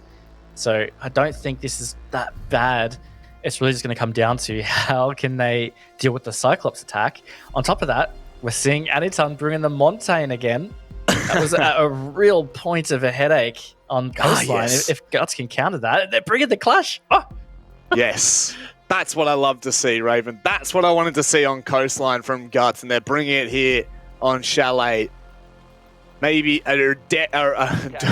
my goodness. You know when words just don't come out of your mouth, you know, and all of a sudden you're not speaking English? A direct counter potentially for Anatan. But nevertheless, a clash can just be so frustrating to deal with. And look, I mean, if you're not bringing the clash to deal with the Monty, you've got the smoke and the Legion to do so. It doesn't really matter what they throw. Guts should have a response here and should be able to deal with them. But it's just going to come down to how effective Cyclops use that Monty. 10 seconds left before insertion. Camera activated. That it will. Now, it's going to be very important for a combination of things to happen here to counter this Monty, but the 3 plays you're going to want to watch for the round, or for the half, in fact, at least if they stick these operators, is Lily, Light, and JJ. They have the tools to stop Aniton from wreaking havoc through this attack half. And if they can combine, they're going to make this half a lot easier for themselves and give them that chance to come back yet again. The attacker's bomb diffuser has been dropped. And Mirrors plus the clash just equal a bad time for the attacking side. Although we have seen how fundamentally well played this attacking side can be from Cyclops. I know we were talking about how weak they've been on Chalet, on their attacking Chalet, so questions definitely to be asked here. Beautiful thing is, Aniton can actually waste a lot of the utility early on if he should please to do so. They just need to be careful not to lose him, not to overstep that boundary. JJ, that has been spotted now if it wasn't before. Ooh, really nice nade, actually. That's unreal. Yeah, Look, the thing is, when the shield's out, you don't move particularly quick, so if a grenade falls at your feet, it's pretty scary. But you managed to get away. It's going to be important that JJ stays alive for that showdown with Aniton. And he's just smoking off this window. He's in. He's just planting Manic. He certainly is. The C4 can't connect. CYCLOPS stop any thought of a Guts reply. Light gives them a chance back into this. It's awkward. JJ's low, but he's still up, and JJ finds a kill as well on the clash on 1 HP. Lily now playing hand in hand. They'll start to clear out bar. They don't know how close that player is on the left. The information comes in. It's now just Aniton and Suzu to hold. 18 seconds left. Bit by bit, Guts have worn away here. Aniton will be able to hit fire as much. That's really nice use of the smoke, but Suzu on the vertical line will deny the access. They come together and combine perfectly, and CYCLOPS run away with the first round of their attacking half. CYCLOPS again just proving that if they see the opening, they're going to take it. Aniton was just by himself with the diffuser, and nothing from Guts to counter that. Maybe they just didn't have the info on site. At the end of the day, that was a good call from CYCLOPS. A very close attempt at the retake, maybe just a touch too slow from Guts Gaming, but a great start to half number 2 from CYCLOPS. And this is where it gets into that danger zone and the intense space for Guts once again. 3 rounds behind, they're going to need to stop CYCLOPS from getting any further rounds if they want to avoid overtime. The concerning factor now, the Aruni being brought may support in some kind of hold. I really feel like there's so many projectiles here for CYCLOPS that they can use to deal with that Aruni effectively. See the Kaid being brought for the first time. For Guts anyway, and when push comes to shove, Guts need to respond, and they need to respond in kind, because CYCLOPS, not only do they have the momentum, they've got the rounds, they've got the advantage so heavily that it's going to be really difficult if Guts don't get this under control. 5 seconds left before insertion.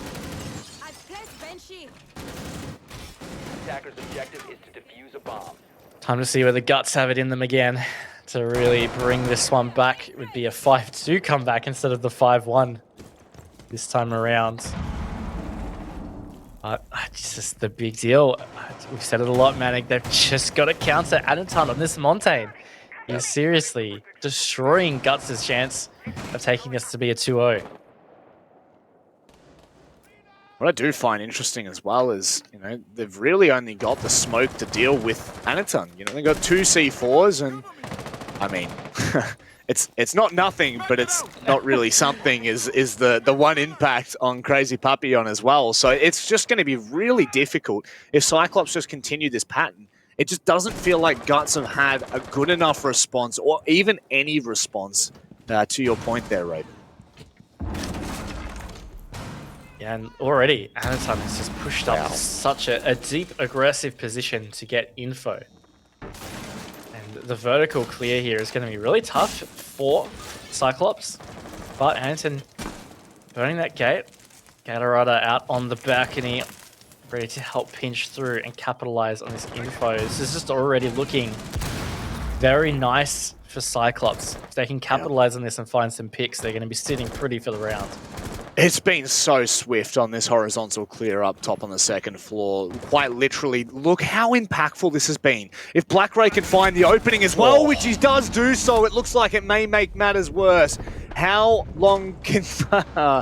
I don't even get the words out. Crazy Papillon cannot hold at all. And now Aniton, the hip fire, we know how much of a nuisance it's been, but in the meantime, off camera, there's been 2 more picks. My goodness! CYCLOPS have well and truly bounced back from map 1, and they are looking to make a very clear statement to Guts right now, and that is that they're here to play. So Manic, I don't know, something has been happening here, but Guz did say on the desk 7-2 Cyclops. Oh, He God, might have. here we go. He's either found the secret APAC formula or he's found the script. I don't know. But it really feels like this might be a 7-2 Guts. Just have no answers to what Cyclops are doing on these attacks. Additon just facilitating it. Such an effective roam clear. They're getting their peaks. They're catching the rotates. It's actually fantastic. And look, maybe they've discovered the perfect Additon nerf. It's the 6 pick. Yep. Potentially so. Quick disclaimer, there is no script written for the APAC playoffs. So moving on, we see that the fact that Cyclops have really just... there's no nice way of saying this. They really have just caught Guts with their pants down because there just seems to be no response at all. And now they're going to lean back into the clash, the smoke, the Legion. And in the meantime, as you said, Anaton 6-picking off of Pat Monty that's brought them so much success and jumps onto the buck. 5 seconds to go. Maybe an opportunity here. Maybe not, though. To be fair, the way that Cyclops are trending, I don't think it matters what operators they're bringing. They are just looking so damn powerful.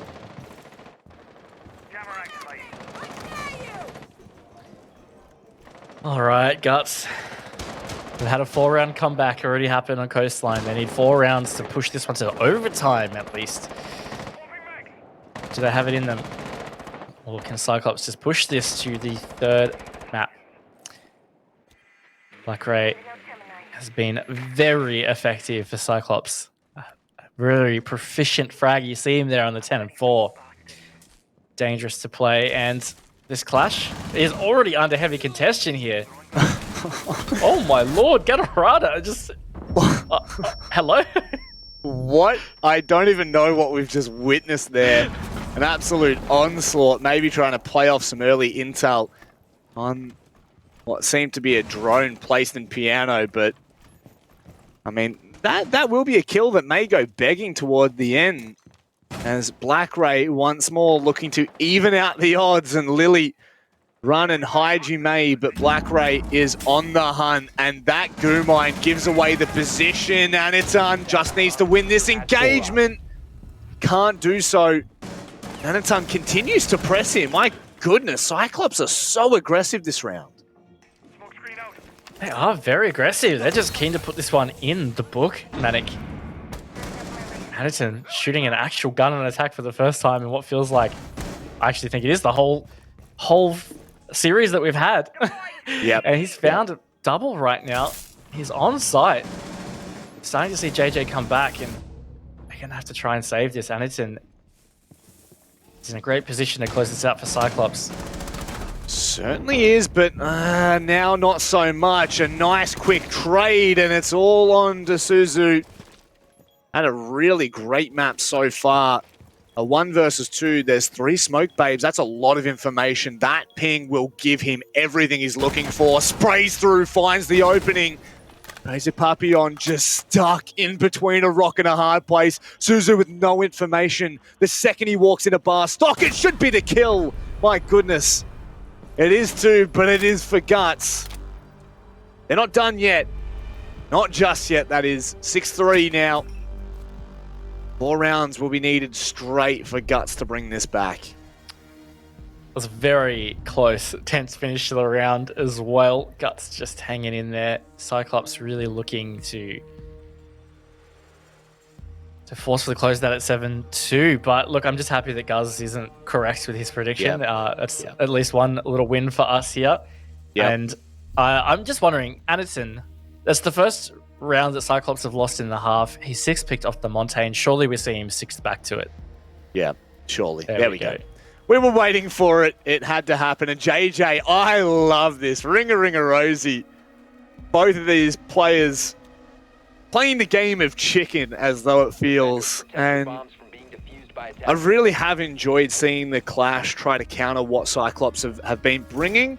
So far, it looks somewhat successful. I mean, it's got a 50-50 success rate thus far. They picked it obviously on their first round in Bar. Did not see any success at all. It was a quick plant from Aniton. However, that round definitely stalled out Cyclops. You could see how far Aniton had pushed with that buck, continuing to press. Suzu was able to get the site. Yada, yada, yada. You know, shut up, caster. Keep moving on. 10 seconds. And thus we are, because Guts have really put on a bit of a show here, which I really wasn't expecting, Raven. Not this much of a contest to CAG. Objective is to locate a bomb and defuse it. Yeah, look, Guts have been playing really well, but they have been pretty underwhelming on Chalet. And what's really strange about saying that is that this was Guts' map pick. And I've only really started to connect the dots of why have they struggled so much on their own map pick. And I love this. Oh my lord, using this glass shield to block the drone hole so that you can't get grenades come through. He's going to bail away from it now though, because this frag grenade is going to come on through. Missed the opportunity to use that effectively, but that was cool. Yeah. Surprised that it really moved away from it at all. It's a joyous little occasion when we see some countering the counter. And the best part about this is JJ doesn't really need to move. And Cyclops can get information which otherwise they would not have been able to gain. See, pressure in blue. I really like this. Is Yura playing on the backside. And this would be glorious to see the opening pick come about in a way of a clash peak. It would. Suzu is actually the only one left outside the snowmobile garage and looks like he might be backing off. Other than that, Cyclops looking to push together towards a wine cellar. Aniton is, of course, at the forefront of that. The two shields make face to face. Love to see that. Gatorada's trying to get this frag grenade through to clear this clash, but what a battle happening right here. It's I'm trying to liken it to something. It just feels like knocking your head against a brick wall, just seeing two shieldy boys sit side by side. Really nice use of that smoke grenade. Down goes Aniton to half HP. The worst part about this for Cyclops is they can't really deal with JJ in this position, and he can continue to just chip away at the HP. And with still, no, actually, there's no more smoke babes left on Lily, so that is actually a little bit of a concern.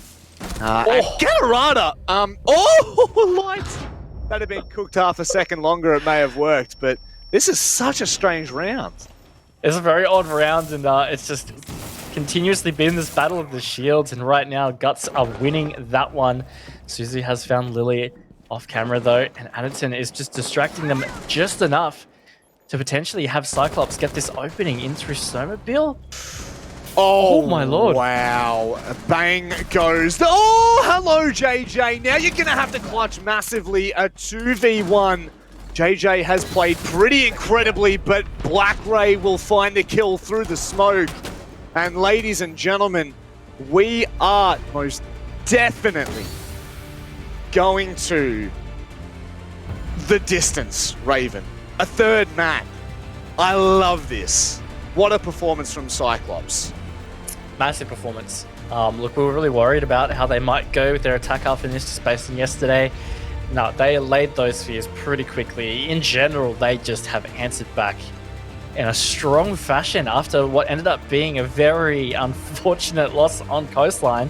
Yeah, well, look, we're going to map 3 Manic, and this is where it gets very interesting. It's going to be tough to call who the winner's going to be, honestly. Yeah, and we do head to Cafe, those of you who are wondering, who maybe weren't here at the start. And I mean, look, it's hard. I do think that Cafe heavily favors Cyclops in this one. Then again, saying that, I thought so did Coastline, and I thought Chalet would have been a guts-heavy map. So, you know what? It's APAC, and you can't really predict too much. So, what a performance from Cyclops, though. That's what we needed to see from that roster right on the back of that flawless second half from Guts on Coastline. Yeah, it is definitely what we need to see. And now it feels like we've just had this kind of equal momentum. I mean, Guts had just such an incredible run on Coastline. We just saw an incredible run from Cyclops and just ultimately a dominant close to that map for Chalet. So now it feels like we're just, at this middle ground meeting point for Cafe. It's honestly hard to call. As you were saying, we thought Coastline was going to be pretty dominant for Cyclops. Guts brought it back and ended up just sweeping second half. We thought Chalet would be close, but Guts was their map pick after all. Yep. They just got destroyed on it, so it's hard to say what's going to happen on Cafe. I mean, it's almost like you couldn't predict it. It's almost like it's on a nice edge. It's almost like we're on the fence, and guess what? We're going back to the desk. Xenox, Dev, and of course, what's his name? Guz? Take it away, Guz. Thanks, Manic. I think you need to earn a bit of respect. Guz got pretty close with his prediction. A 7-2 it was not, but a 7-3 is pretty close. And of course, with that, teams have traded each other's map picks. Chalet going the way of Cyclops. Guz, look, you gave it your best shot, 7-2. Within margin for error, I reckon. Yeah, look, I have to say, I'm a little bit disappointed at Cyclops' effort there. On the second half, on their attack, they won every single round where they brought the Montang, and they could have won 7-2. But Anderton jumped onto the buck. That said, I think he still ended up getting a 3k that round, so it probably wasn't the linchpin necessarily. But look, honestly, I just chucked that prediction out there as a bit of a meme, and Cyclops honestly actually played super, super well. They are leaning so heavily into this Monty pick. It is just working out perfectly for them, and Guts, time and time again, are really struggling to deal with it. Yeah, Xenox, now you mentioned that you thought defense would once again be a pivotal element of this, and it was, of course, Cyclops who had a good run on their defense, and then switching onto their attack. And with that Montaigne, things seemed very, very comfortable for them, and Guts really couldn't dig their feet in on the defense. How did you see that play out? Yeah, I mean, the one thing that was a little bit interesting for me was the lack of Master Office. It's typically been regarded as the sort of second defensive site for teams, Bar Gaming being number one. But yeah, look, in the end, defense did prove to be pivotal because you've got to be able to do both sides. If you can only do one, then you're going to be really left behind. Ultimately, you know, you look at Cyclops, their ability to defend sites like Kitchen Dining and Snow Wine. These are sites that usually attackers are going to be more favored in. So you get those defensive wins, you get those big stops, you put that scoreboard pressure on, and we saw ultimately how they were sort of able to run away with the match from there. So defense first, and then from there, Cyclops capitalized, and they'll send it to a third map. Especially when Anderton is running around with the mountain, that shield in front of his face, I'm always a bit scared. Cafe is our final map. Guz, you seem to be pretty close with your predictions so far. How do you see this one panning out? We're going all the way. Guts or Cyclops, who's taking it? If Guts pan out Montang, then who knows? It could get pretty crazy. We'll have to wait and see what happens there and theory craft that a little bit. You'd have to assume Cyclops. I'm going to just back them in based on experience in the head-to-head, but honestly, it's going to be close, and Guts, if they play well like they did on map 1, they could take it. So I'll quit sitting on the fence. I'll say Cyclops 7-5, maybe. All right, lock that one in production. Prepare the graphic, because we know Guz is pretty close. Xenox, do you think the underdog story is a real possibility here? Honestly, man, I don't know. I think this is... I might need another couple of minutes to make a decision here. Maybe go over some of the stats and whatnot. Might get... You know what? I'll give you an answer later before we get in to the match when we come back from the break. That's when I'll give you an answer. Because honestly, it's a tough one to call, right? Like, I'm happy to sit on the fence here, but I do want to give an answer later. All right, well, don't you worry, Xenox. I'm coming for you after the break. And Cyclops are coming for Guts. They are fighting from behind. They've pushed it to map 3. Who's going to get eliminated and who will progress further in the bracket? Stay tuned and we'll find out.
Yeah. Ow! Yeah. Y'all think too small, I got big dreams. You just starting, I'm way ahead at the end scenes. Started reading and dodging all of the quick schemes. Money like your Spotify, boy, I got 10 streams.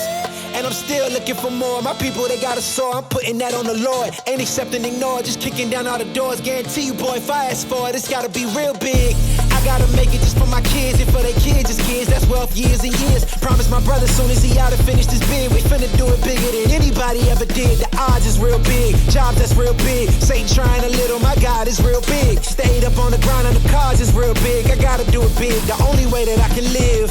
And I promise I'm trying to. Before you count me out, homie, let me remind you. They was blocking the shine, now I think it's my time to. Counting them dollar signs like lights, they'll blind you. Let me rewind to. Back when I was broken, I couldn't acquire 2 cents. And now I got 2 rents. They was sleeping on me, homie, must've got too big.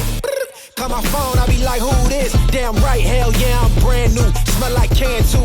I'm fresh forever like canned food. Try and tell me what I can't do. I wanna see the world, my vision on Shamu. That mean I got goals that's real big, foes that's real big. Your offer too little, sorry, my soul is real big. Coming into the ring with blows that's real big. I gotta do it big, that's the only way I can live. I gotta do it big. I gotta do it big. I gotta do it big. Gotta do it big, that's the only way to live. I gotta do it big. I gotta do it big. I gotta do it big. Gotta do it big. That's the only way to live. Come on. Yeah, come on.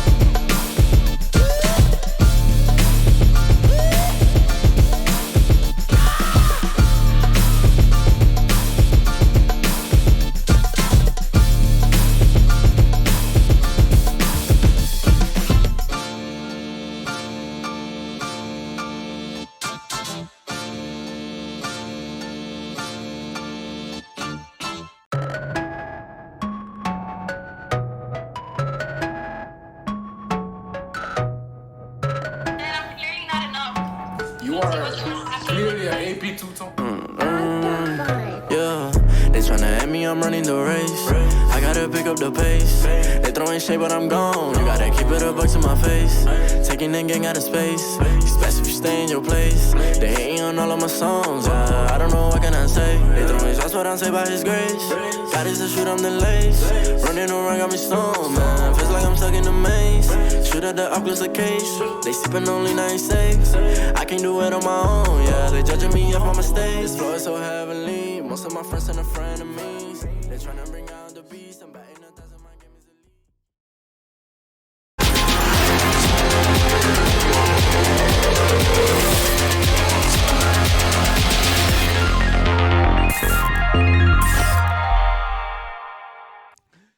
G'day guys, we are here about to eliminate our first Japanese team from the APAC playoffs. We're up to map 3 and things could not be tighter. But a bit of a quick side note, we have had Kira Esports versus 7th Heaven happen off stream. It's actually on Rainbow Six TW if you want to go back and watch the VOD later on. And yes, 7th Heaven did take a convincing victory 2-0 over Kira Esports, which means South Asia's hopes of progressing forward into 4th place in this bracket is unfortunately dashed. They do have a chance for 5th place in the upcoming 5th-6th seeding match that will happen after this game. Whoever loses this will play Kira in that. But for now, let's talk about the match at hand, Guts versus Cyclops. Now, Cafe is our decider map. Guz, how are you feeling? I know we talked a bit after the break, a bit before the break rather, but how are you feeling now that you've had a couple minutes to recompose? Yeah, I'm feeling a little bit nervous for Guts in terms of the operator ban phase. I think that's going to be pretty pivotal in how this map shapes up. We know that Guts typically like to ban Ying out. In fact, it's their most banned operator on attack. You were mentioning as well, Dev, amongst ourselves, that teams typically do like to just ban the Ying against Cyclops because it's quite a scary pick.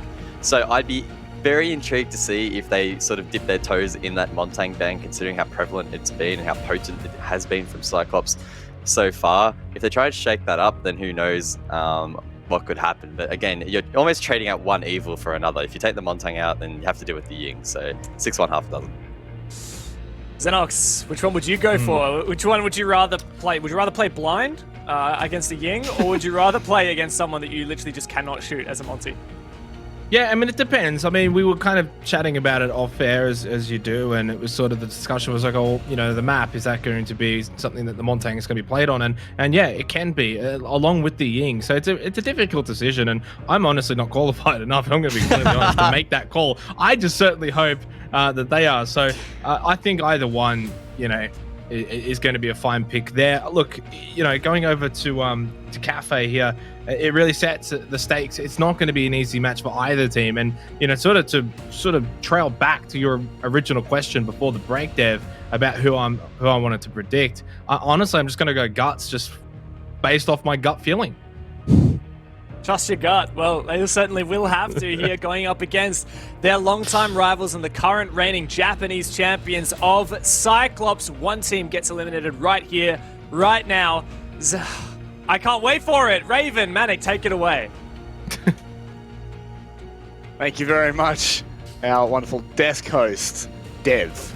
Now, Raven, let's talk about this very quickly. They've given their thoughts. I really enjoy the fact that Xenox has put his hand up and said, I'm unqualified. Guess what? I'm unqualified too. So I'm going to zip my lip here, and I'm going to throw straight to Raven. What are we thinking, mate?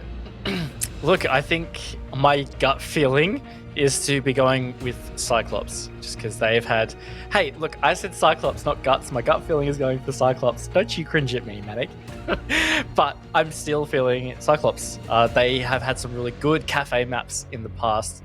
It's just been a map that they seem to be naturally comfortable on.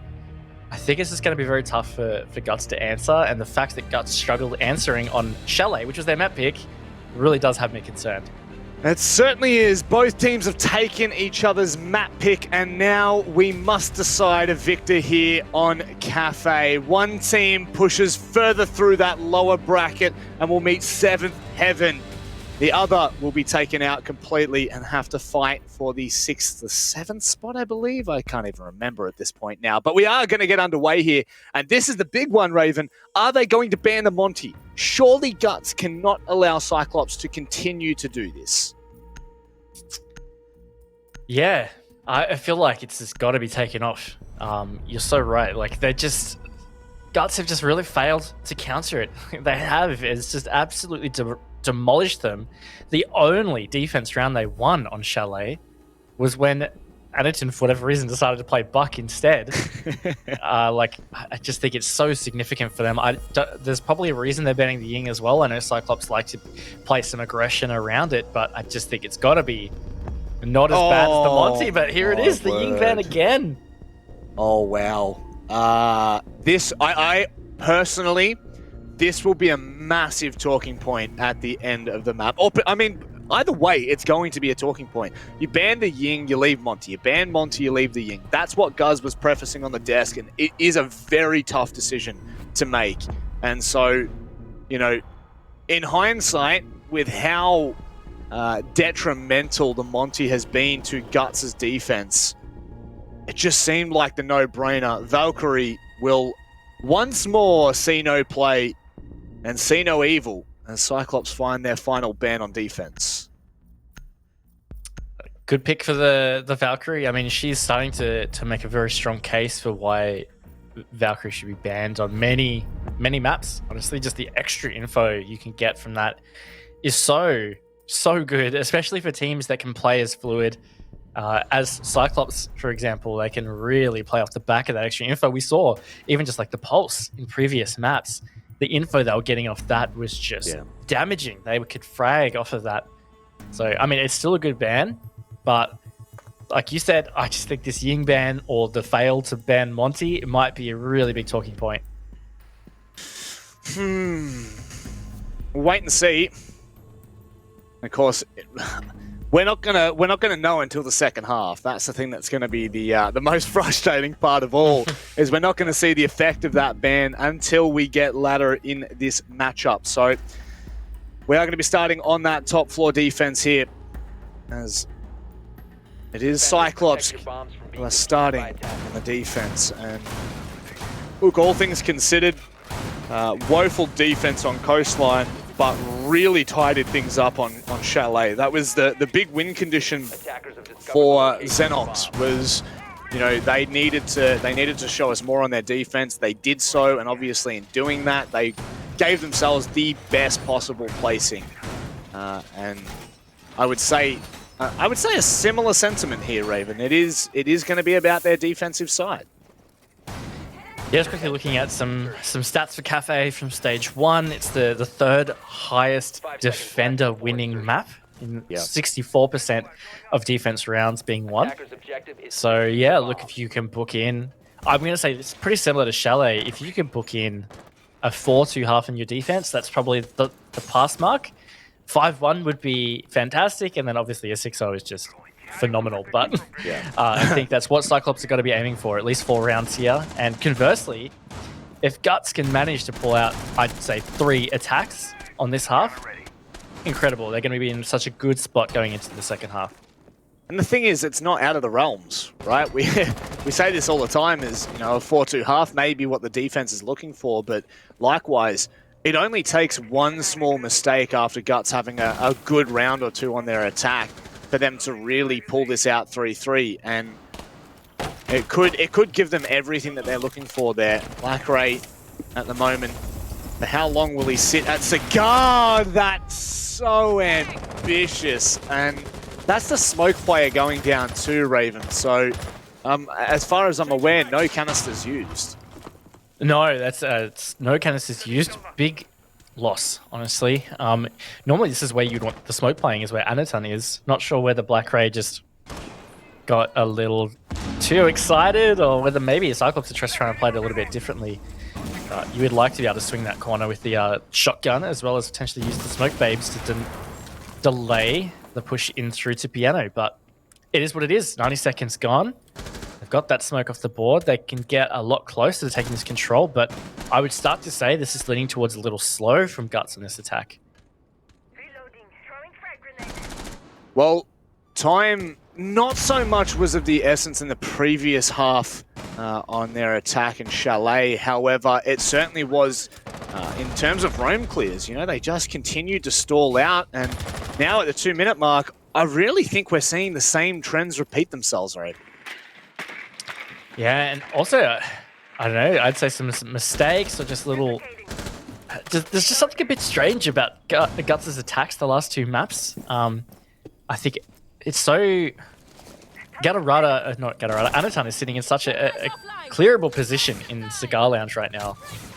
But just really stalling out on this. And I can't believe I just looked at the clock. There's only 30 seconds, Manic. They've had no progress through Freezer or anything. This is going to be so tough for Guts to win. Yeah, that being said, as long as they can find the effective trades, they may have an opportunity here. It's brought into the 1v1 in the blink of an eye, but Suzu, this has to be the round 1. My goodness. For a second, thought Crazy may have done the unthinkable. A bait with a low clip, it may have been doable, but Suzu holds firm. And yeah, we do definitely need to be asking questions of Guts in that round in particular. Yeah, and honestly, towards the end, even Cyclops, I cannot believe they got in a position where they were so close to losing that. They just had to be able to maintain some better control of the top floor. Anyway, it is what it is. Cyclops are going to take the opening defense round on Cafe. Guts, look, they got close. They're going to have a chance in these first couple of rounds in particular to really gauge the way that Cyclops are going to be playing on Cafe. Already we can see they're happy to play aggressive. They're happy to play up in the face of the attack. And Gatorada is sticking his cap can. We saw it played a couple of times from Gatorada in the first half of Chalet, twice in fact, and I don't think we ever heard the traps really going off, and I don't think we saw anyone really take any significant damage. Not that I was able to witness with my own eyes or ears, so, you know, at the very least, it ensures that Guts are going to have to be so cautious and so thorough on all of their entrance points. They're really not going to be afforded any room to move. So I do enjoy that. I always enjoy a cheeky little different operator lineup. And needless to say, Gatorada was pretty sharp in the first half of Chalet. Didn't really keep track of him in the second half, but certainly had an impact on their defense, or rather on their attack. My goodness, now I'm just tripping over my own words. Where did they start? Did they start on defense or attack last? They started On their they started defense. on defense. Yeah, okay. I'm not going crazy then. Is that a smile? We have a smile? Yeah, Black Grey. Put a smile on that dial. Because we may still see you in a little while. I'm reloading. Wow. Okay then. Quiet 30 seconds to start off the round. Just waiting to hear if any of these traps the Capcan have laid down blow off in the distance. Very spread out. I was literally about to say, I can't believe Addington is just by himself in piano. It's a great shutout from Euro because that certainly is a position that should be punished, and it has. There's another player up here. It is Gatorada on the Capcan. Looks like he's going to start to slowly drop down, but what is important for Guts is that they keep this progress going. If you're top-down clearing for kitchen cooking, you need to move quick. You really need to be giving yourself a lot of time to get the vertical presence and to start to put the pressure onto the players on site.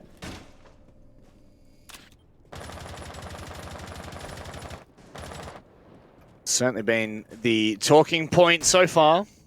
Is Guts' approach on their attacks. Crazy Papillon easily evades that cheeky little C4 and now trading a little bit of damage. In fact, Crazy doesn't get anything done, but JJ, well, he's the man of the hour right now and certainly playing the larger impact. Really like this idea from Cyclops. They are going to retreat back to site, completely bunker in and reinforce the only real avenue with a soft hatch. Okay. What? Oh, surely. Well. Anaton, surely. Oh, swing and a miss. Guts. Lucky to have held their man advantages there, but this is just Cyclops constantly trying to get these peaks happening. Guts not really able to capitalize, but look, they have a solid man advantage. They're giving themselves some great time. This is what I was talking about earlier. This is going to be a tough round for Cyclops to hold on to, but it's still doable. Attackers have located a bomb. Doable is in the realms of possibility, achievable, whatever you want to say. Oh my goodness, see you later, Crazy Papillon. JJ with a quick trade though. 10 seconds left, no C4s in hand. They're gonna have to try swing this. Love that from Suzu, but Black Ray, what can he get done? It's a 1 versus 2. Pushing in, if he can find the ash, it may be doable, but no, Guts. They managed to lock it down. It was close, but no cigar for Cyclops. And it's 1 apiece now. Yeah, good stuff from Guts. Most importantly for me, just seeing them shut down some of these really aggressive plays that Cyclops were trying. Addington in particular up on the top floor in piano, and then Gatorado with the Capcan trying to float between 3rd and 2nd floor. Really, really key for Guts to be in a position to win that.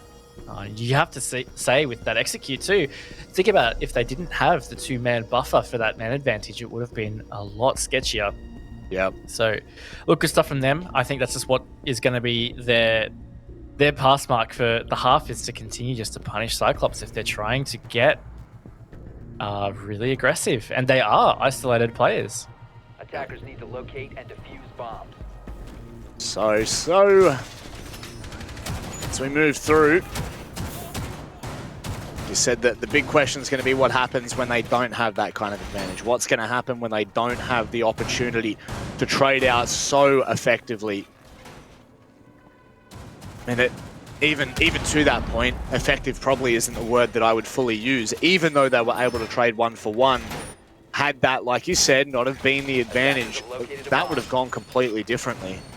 And so we'll wait and see whether that ever becomes a talking point for us in this match. But for now, Suzu's actually, come to light in the past 2 matches. That's not to say that that's surprising or shocking. I definitely want to make that clear, but has certainly been putting in the work for Cyclops.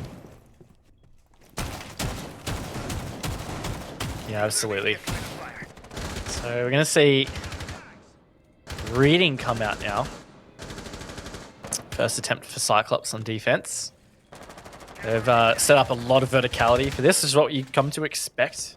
A lot of teams will try and attack a crossbar, take cocktail, get the vertical control, and then you try and go for the reading plant. That's generally the most default. Now, Cyclops are very spread out. Gatorada is on this pulse getting the extra info, and we've seen Cyclops use the pulse very effectively on Chalet. Certainly was. It was. I'm trying to think what round it was when I cast my mind back. I actually think it was round 5 on the bar defense, but they ended up going flawless because of it. You know, and it can be so effective, like you're touching on, just to use that verticality. Gatorada will just be able to pass on so much information, and if they have that information, I mean, Guts stall out at the best of times, so the more that they can keep them at bay, the more they can keep them on this side of the map, the better it will be. As this top floor is definitely going to be the really heavy contention right now. That's an easy C4. My goodness, underneath Crazy Papillon, who gets caught watching Pixel, and now Gatorada will continue to give the information for Suzu. Yeah, he's got a teammate there with him, ready to C4. They are totally ready for this scenario, and I fear for Lily's life. In fact, it's not even the C4 that ends him, it's Additon on the roam from the bathroom. And just is looking like a rough round in particular for Guts. Oh, I think that may have even been pre-prepped. Oh, hang on. JJ hasn't even spotted the player behind the bar. It's going to be a free kill. Hello? JJ is so confused. Euro will fall, but fortunately enough, there's at least a shining light. I wouldn't even call it a shining light at this point. It is a consolation prize for JJ. Some stat padding at the very least. Make that a double. But what a round from Cyclops. That's just so gnarly. Look, it was just, again, that pulse was so key to them getting that upper hand in piano. Obviously, the opening kill, and then just feeding the info for Anaton to be able to peek from Pixel. Look, incredible stuff from Cyclops on that one. Guts just had no chance. And a little all over the place on top of that. It was Anaton on the Vigil, I believe. No, sorry, it was Aegator just sitting up in the bar. Like, literally right behind the bar. 2 players right next to him. Just no idea from Guts. It was a messy round.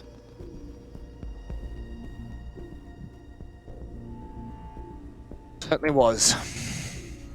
And maybe we can hold some hope for a little bit of a cleaner approach, but I guess, you know, doesn't need to be clean to win the game.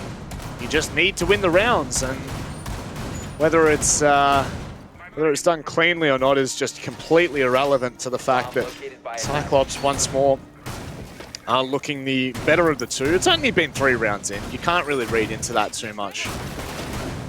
But certainly something to highlight. Time will only tell, though, for Guts, whether they do have the response that we've been waiting for so long. 5 seconds left. Yeah, look, they're still in an okay position right now. It's really just about them hanging in there and just producing some good team play, staying confident. I do believe that they can bring it back on defense, and there's just still some things that Cyclops are doing that is still unconvincing for me that they will just carry through. They're looking strong for sure, but again, Coastline was only 2 maps ago, and they lost 6 rounds in a row on their defense for that. It can't help but just, yeah, not be quite convinced yet by Cyclops' position. That's always the issue. We will always refer to that, right, whenever talking about it, especially in this series and potentially series to come. Yura catching Suzu on a jump out. My goodness. Why am I not surprised? Why does that not surprise me? The mirror player as well. I don't know. There's just so much about that it's just like, classic Cyclops. And so is that. Oh my god. The double C4 from Aegator. Oh my gosh. Oh man, this is just... You know what? You can never say that it's not an entertaining game when Cyclops are playing. A run out that's failed. Double C4. And, I mean, it has actually put a bit of wind back into the side of Cyclops, who were looking a little bit flat in this round. In which case, if we're talking about it, what is Black Ray doing? My word. Just swinging through piano, and it's the free engagement for Lily. Will never find an easier kill in his life. Does even it out at least, so it puts Guts back in touch of the round.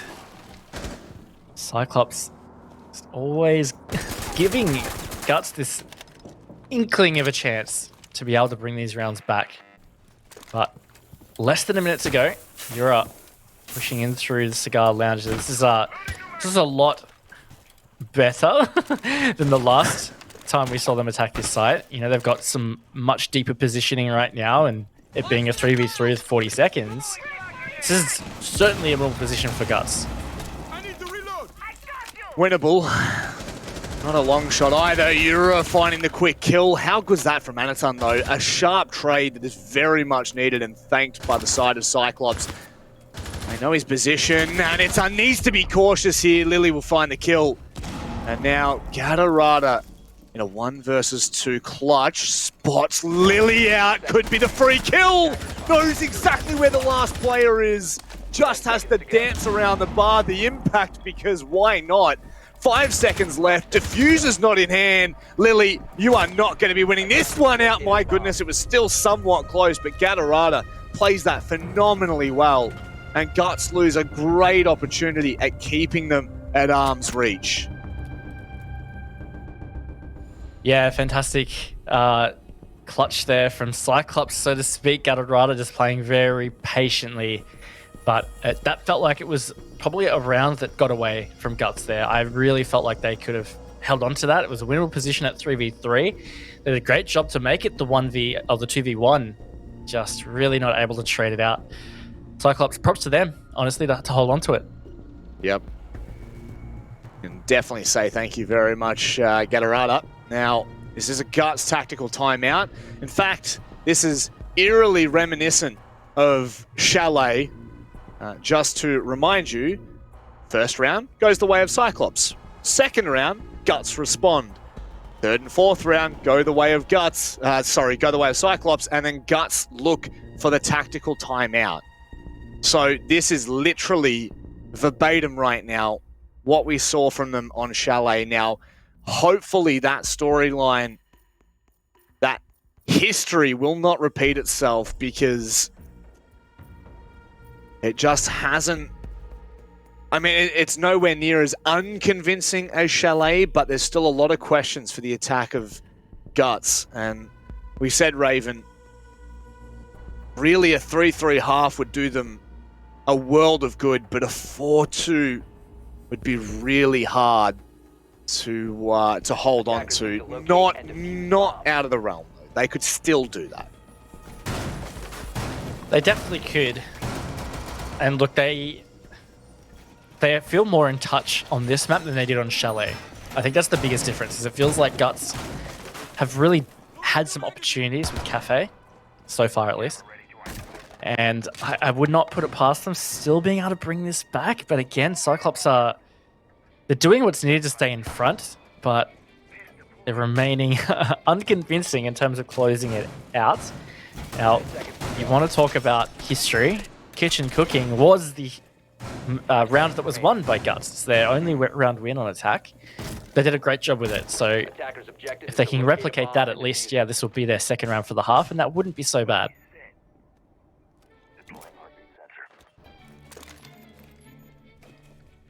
And back, the pulse is on the roster of CYCLOPS, and I'm not going to continue to reiterate time and time again, but this pulse has been so impactful for CYCLOPS on Chalet and now repeating on Cafe. Both times CYCLOPS have brought the pulse, it has really disrupted Guts' movement. It's completely thrown them off, and maybe, just maybe, it could continue to inch them out in front. There's 4 C4s right now in CYCLOPS. Hadn't really noticed that one, but I mean, it doesn't sound crazy, right, when you know exactly what Cafe plays out like. Does not sound crazy at all, and Gatorada, speaking of crazy, he has jumped out the piano window and just tried to run off the landing. Not crazy if you're talking about Cyclops, crazy if you're talking about any other team. But it's been traded. It's a 4 versus 4. Still a lot of round to play. These teams are so enjoyable to watch, in all honesty. Gatorada giving us some incredible moments here on Cafe, and only with Cyclops. Now, Guts have found themselves in a little bit of an awkward situation now. 4v4. All 4 C4s remain in the hands of Cyclops. They still haven't dealt with the top floor control, let alone the second floor. It looks like JJ may not even be bothering with that. Potentially Guts still haven't got the firm read on this. Potentially not. This is where it gets a bit dodgy. Poor Sledge is tasked with opening these vertical holes. 4 C4s waiting for him below. It's kind of the jaws of the defense utility. But so far, he's been able to evade it. Time really slipping away from Guts, though. They need to try and get something going from this vertical control to try and to put the pressure on. And here come all these C4s, man. If one finally lands, Cyclops with the man advantage. Yeah, blown to smithereens there. 2 C4s is what it took. In fact, they've attempted with 3. Light goes incredibly low.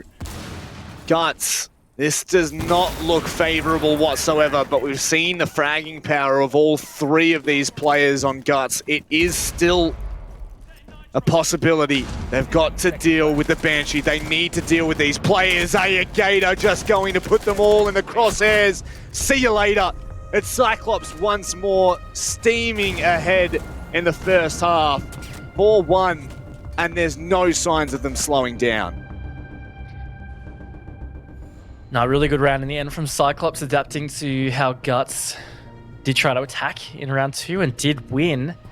This is where I think it gets really important. Guts need this round. They need to get the 2-4 half just to give themselves a much more comfortable second half to manage on their defense. Going to a 5-1 deficit again would just be devastating for Guts. I mean, look, they've already done it on Coastline. I'm honestly sure that they could probably pull it back on Cafe, but it feels less likely to happen. Yeah. So I just think that's why it's so critical they get this one. Yeah, no, without a doubt. 4-2. 4-2 is the storyline. That is the must claim for Guts. It really is.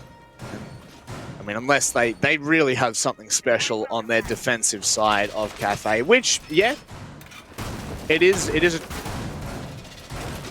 a chance that maybe they have some wizardry, that a rabbit in the hat that they can pull out of nowhere, but they definitely need that room to breathe. They need to be able to make a mistake on their defense and it not completely derail their progress. Because that first round, I mean, we've seen from Cyclops what happens when they bring that Monty. It has just been so impossible for Cyclops to deal with. And as far as I'm actually concerned, we've only seen Guts be able to convert 2 defensive rounds in 2 maps. So, not that convincing. Well, that's a great little pull from you, Manic. Proud of you, man. Thanks, man. Appreciate it. But seriously, that is damning. That is really damning. It's not like Chalet or Coastline are, that wouldn't be particularly abnormal, I guess. But at the end of the day, that's still very concerning.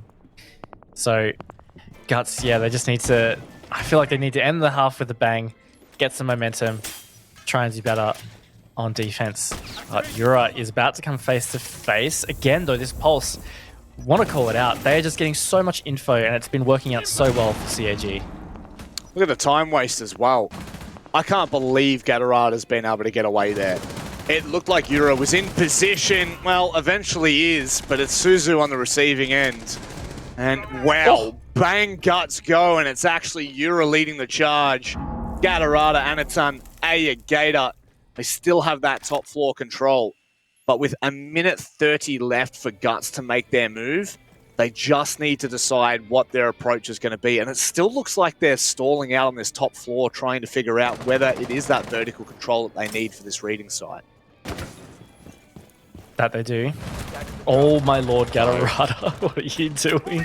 Peeking the red hat. She's taken out JJ. He's given Cyclops another look back in the round. And to your point, the time. Around that minute mark, still no vertical control in through to reading obtained by Guts. Cyclops still have this vertical control, Manic. The thing is, it's not... I mean, we've seen it done without vertical control, but there's a lot more that ends up being taken. I really like this from Anaton right now. If Aegator can stay alive for half a second longer, even injured, it may have been enough. However, Gatorada and Anaton now, they need to combine here. They haven't been able to drone out Gatorada. This is massive! Lines them all up, Gatorada! What on earth is that? You have dismantled Guts! What a sickening round! That is absolutely disgusting!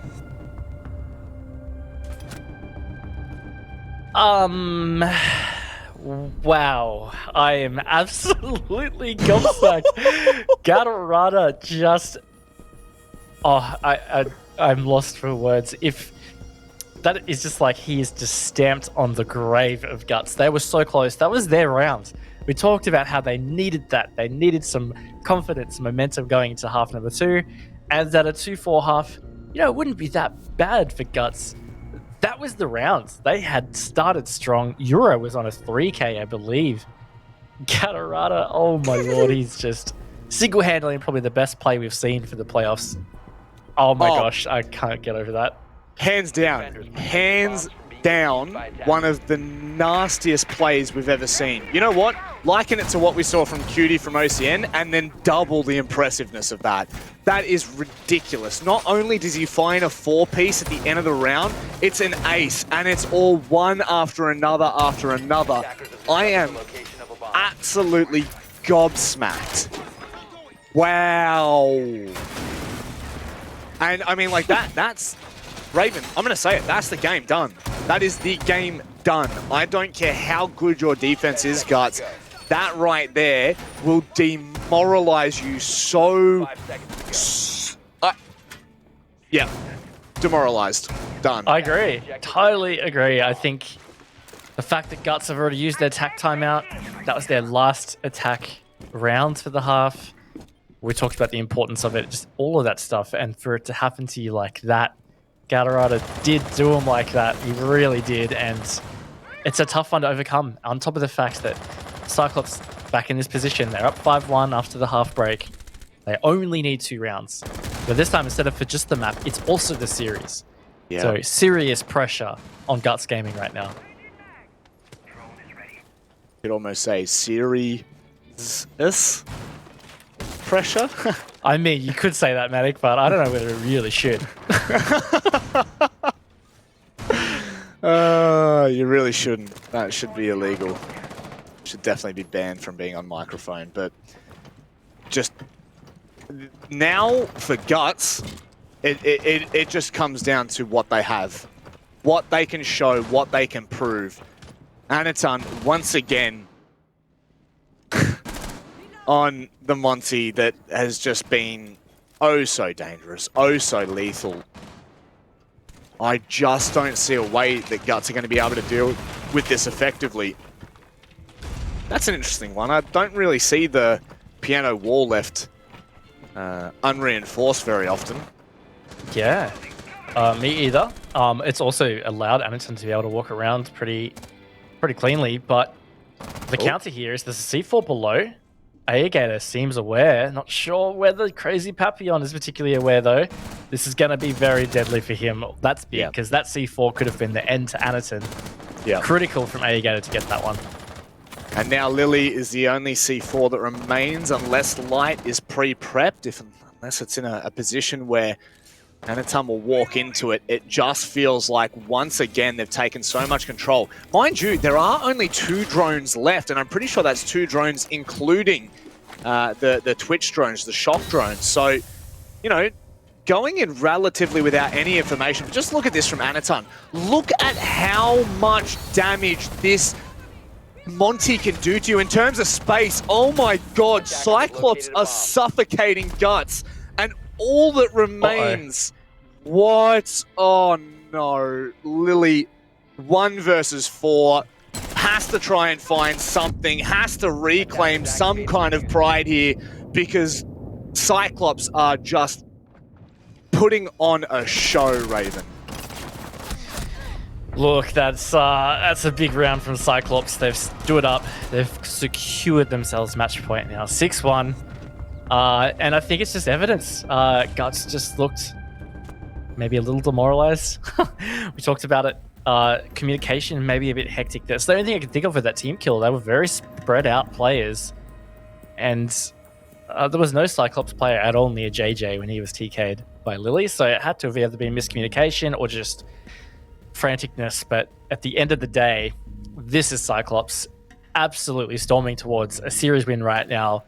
They are on match point. They are safe by 5 rounds. It just it's feeling like the nail is on the coffin. Manic?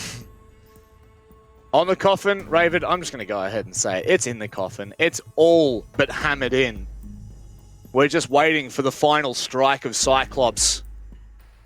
Attackers need to locate. And it could well be in this...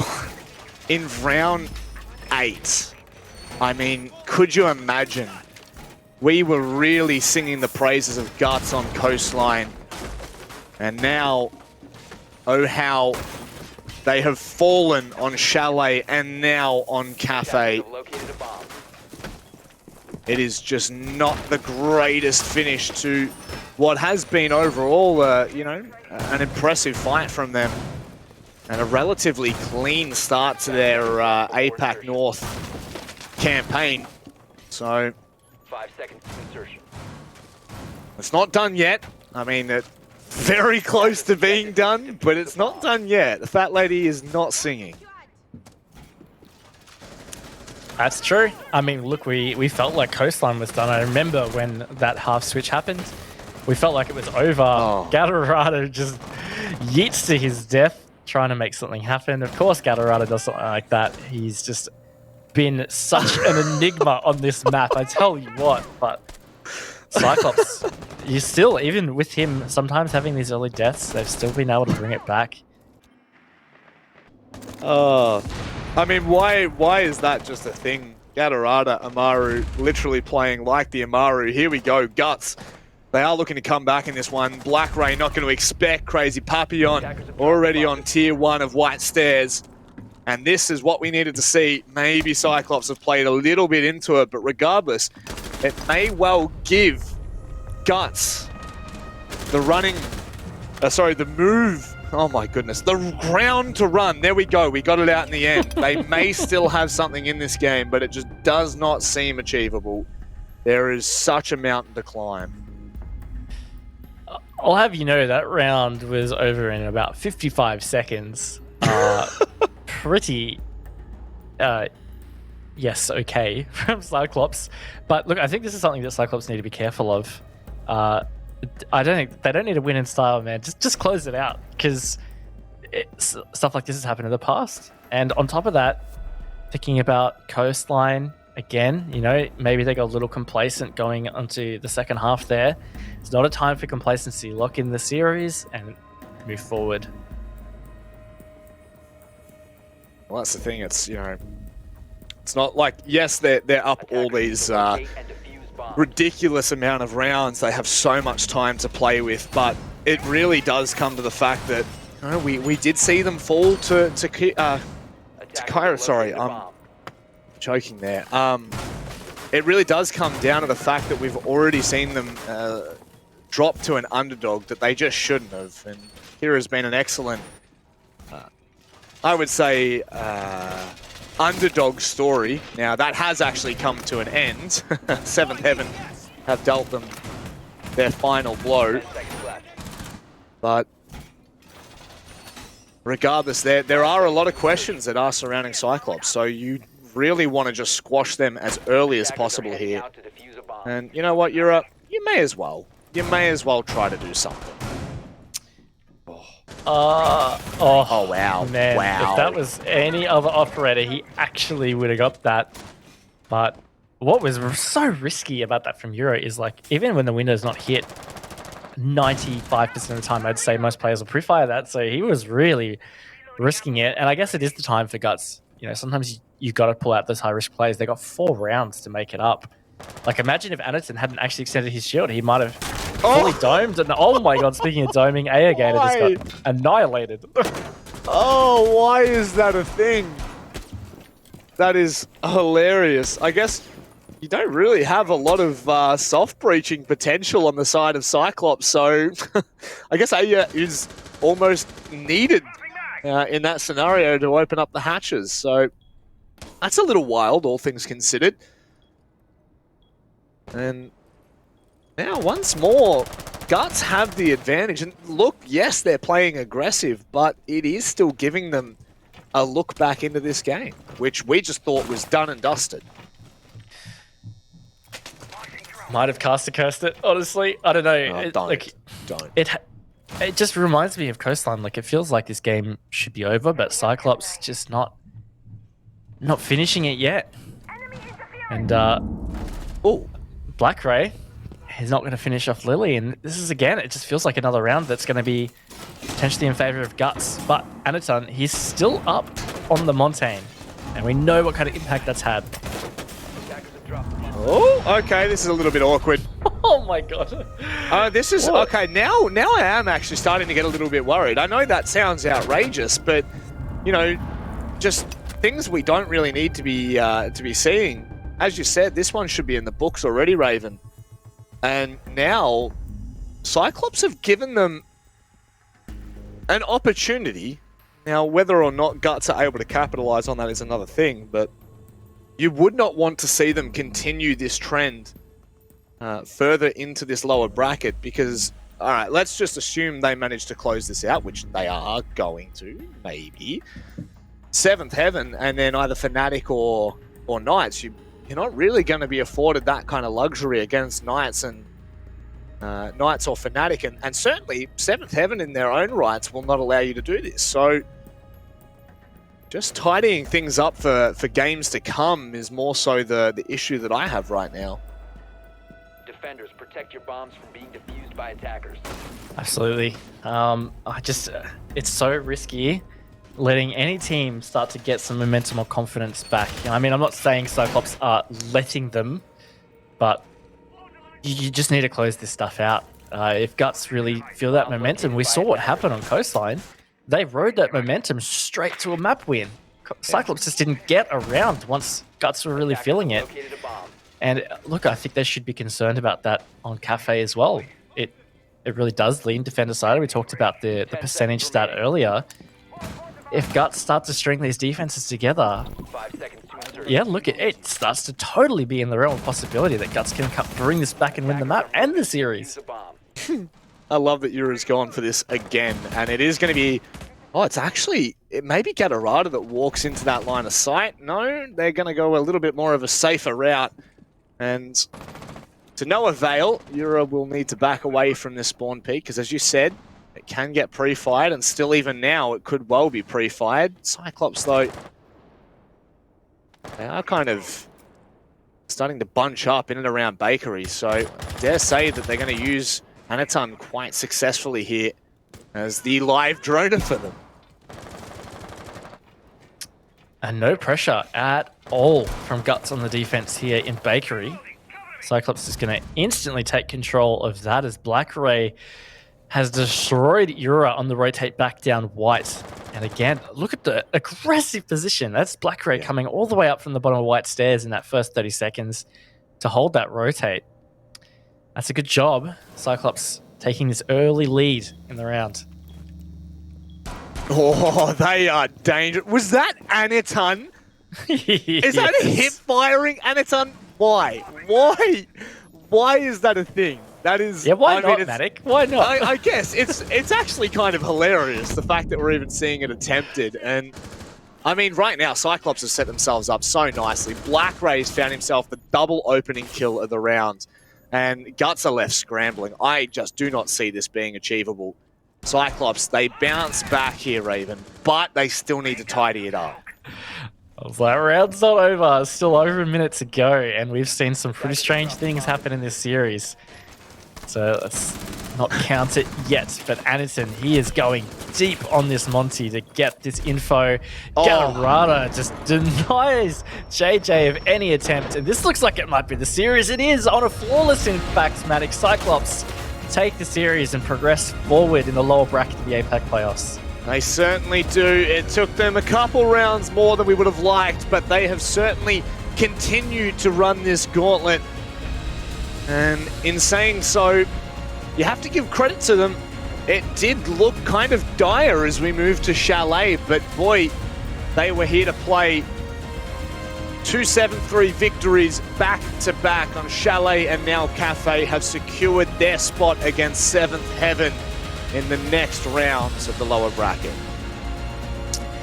I just basically want to re-acknowledge and pretend that nothing ever happened after Galarada's ace clutch, because that was that felt like the match done for us there. He pulled off seriously one of the best plays I've seen in a very long time in competitive Siege at this kind of level. Overall, look, let's recap it. Cyclops, a really good series. Look, they played quite well on Coastline, bundled the second half, but outside of that, a dominant final 2 maps. Yeah, it certainly was. I think that we're not going to take anything away from them at all in the end there. You know, they still get the job done. They still do it cleanly with 3 rounds left on the board.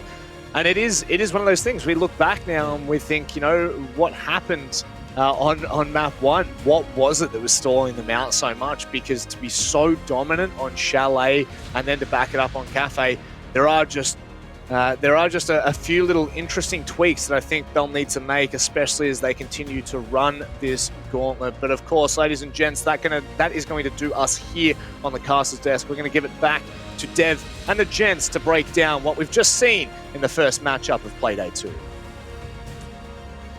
My God, what was that? Honestly, it's quite funny.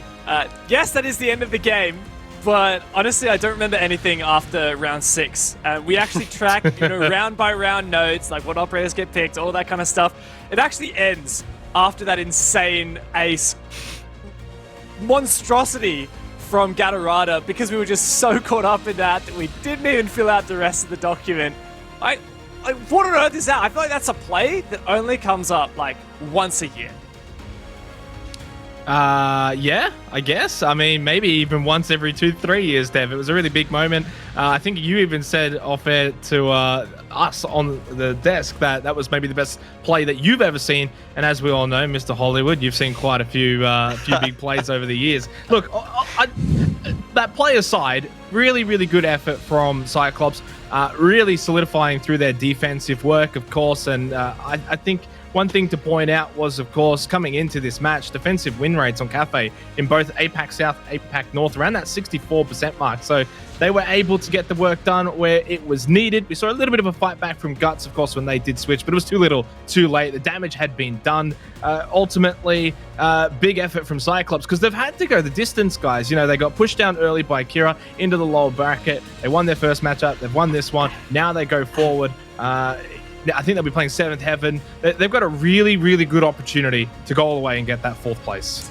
Yeah, they certainly do. Now, we'll come back and talk more about Cyclops' insane match after we have our interview with their coach, Hybrid. Welcome, Hybrid, all the way from Italy, I believe, right now. How are you feeling? Yeah, I'm in Italy, yeah. All good, thanks, guys. Well, I just wanted to say congratulations on such a fantastic game. And firstly, I wanted to hopefully get a little bit of insight into you. What was it like when that insane moment happened from Galarada? Were you in the team comms? Did you hear the reaction from the team immediately? Well, at that moment, there was like kind of silence when it was actually happening. And it was like a split second where it was completely silence. Nobody was talking. He gets those 3 kills. Everybody just started screaming. And when he got the last one, it was like insane, but whatever. Hybrid, I just want to ask, in regards in regards to the mental fortitude of your team. You guys obviously didn't have the best start to the playoffs. That match, that loss being off air to Kira Esports. What have you felt that your team have been able to, fight back, get a couple of wins now, and make a good little run of this in the lower bracket? Yeah, well, after the lose against Kira, it was just a mental reset. We knew that, well, even though first spot wasn't any more available, we had to still go for the fourth spot. So we just had to have a mental reset.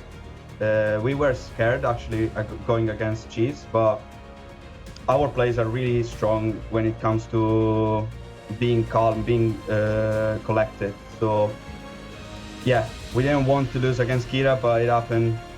Sometimes you have to face these situations and be sure that we will try to get that fourth spot now.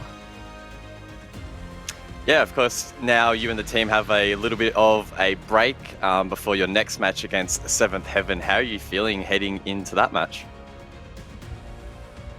Well, it's not going to be really easy. 7-Heaven has improved a lot compared to last season. They made really huge steps. Their mentality, I really like their mentality because they always go into matches with their, like, let's see what we do. Most of the times on paper, they're not the stronger team. So they probably go there and think, if we try our best, we have a shot to win. But if we think already that we're gonna lose, then they know they're gonna lose. So I really like how in their mentality, they're really strong and think that they can beat everybody. Of course, you've got your game against Seventh Heaven. Should you win that, you will face whoever loses out of Knights and Fnatic for that fourth place overall in APAC. I just wanted to get your thoughts. Do you think it's achievable? What do you think are the biggest obstacles standing in your way? And what will you and the team be doing to make sure that you can lock in that fourth spot for Japan and also for Italy, of course? But obviously, I want to think that it's possible. I know that it's possible. Obviously, from now on, teams are getting even stronger and stronger. So, yeah, obviously, after 7-Heaven, Fnatic and Knights are really strong teams. Fnatic was the only team that, apart from C9, that we lost against during the regular season. It would be really nice to have a revenge match against them, but we just need to take one match at a time. If we do that, I think we can totally win, but one step at a time, not overthinking about what we can do and what we can't do. Yeah, certainly that's a good approach, and I really hope that you guys continue to show us some amazing and original and creative Rainbow Six is what you guys are known for. So go and rest up, and we'll see you take on Seventh Heaven after a little bit of a break. Once again, congratulations, and we'll chat to you later maybe. Yeah, bye-bye. Fantastic. Really just... I think that it seems like CYCLOPS have been somewhat humbled here after that loss to Kira in particular, and the fact that it has been such a challenging trek through Chiefs and now through Guts as well. And it's obviously been a lot more challenging than they expected. They had their sights on that third place. Do you think that they can get fourth place now, Guz? I mean, they can. There's always that possibility, but as Hybrid said himself, the road only starts to get more and more difficult as they progress deeper into the bracket. I think they should be pretty heavy favourites against Seventh Heaven, but again, as Hybrid mentioned himself, they can be pretty dangerous with their positive mentality. And then after that, both Fnatic or Knights will be a pretty worthy opponent. So that fourth place, still a long way away from their grasp, but I think they've put in some pretty decent results as of recent in the lower bracket and set themselves up pretty nicely. Yeah, for sure. Now, Xenox, anything else that you're expecting coming out of this bracket? Do you agree with Guz? Do you think Seventh Heaven is likely to lose that one? Do you think we'll maybe see even a CYCLOPS Fnatic rematch in that lower bracket final tomorrow?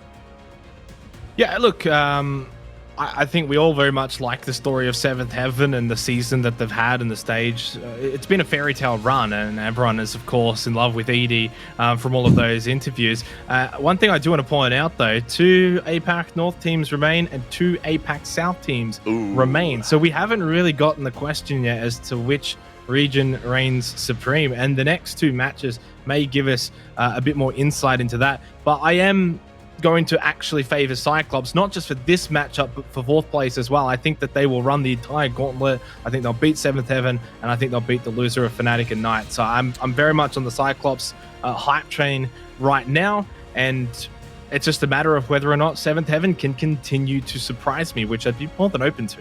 It would be quite the miracle run for CYCLOPS to make it, especially since they lost their opening game to Kira. A big upset, but of course that is the road ahead. For now, though, we have the 5th versus 6th seeding match. It is Guts versus Kira, and we'll see how that goes in just a moment.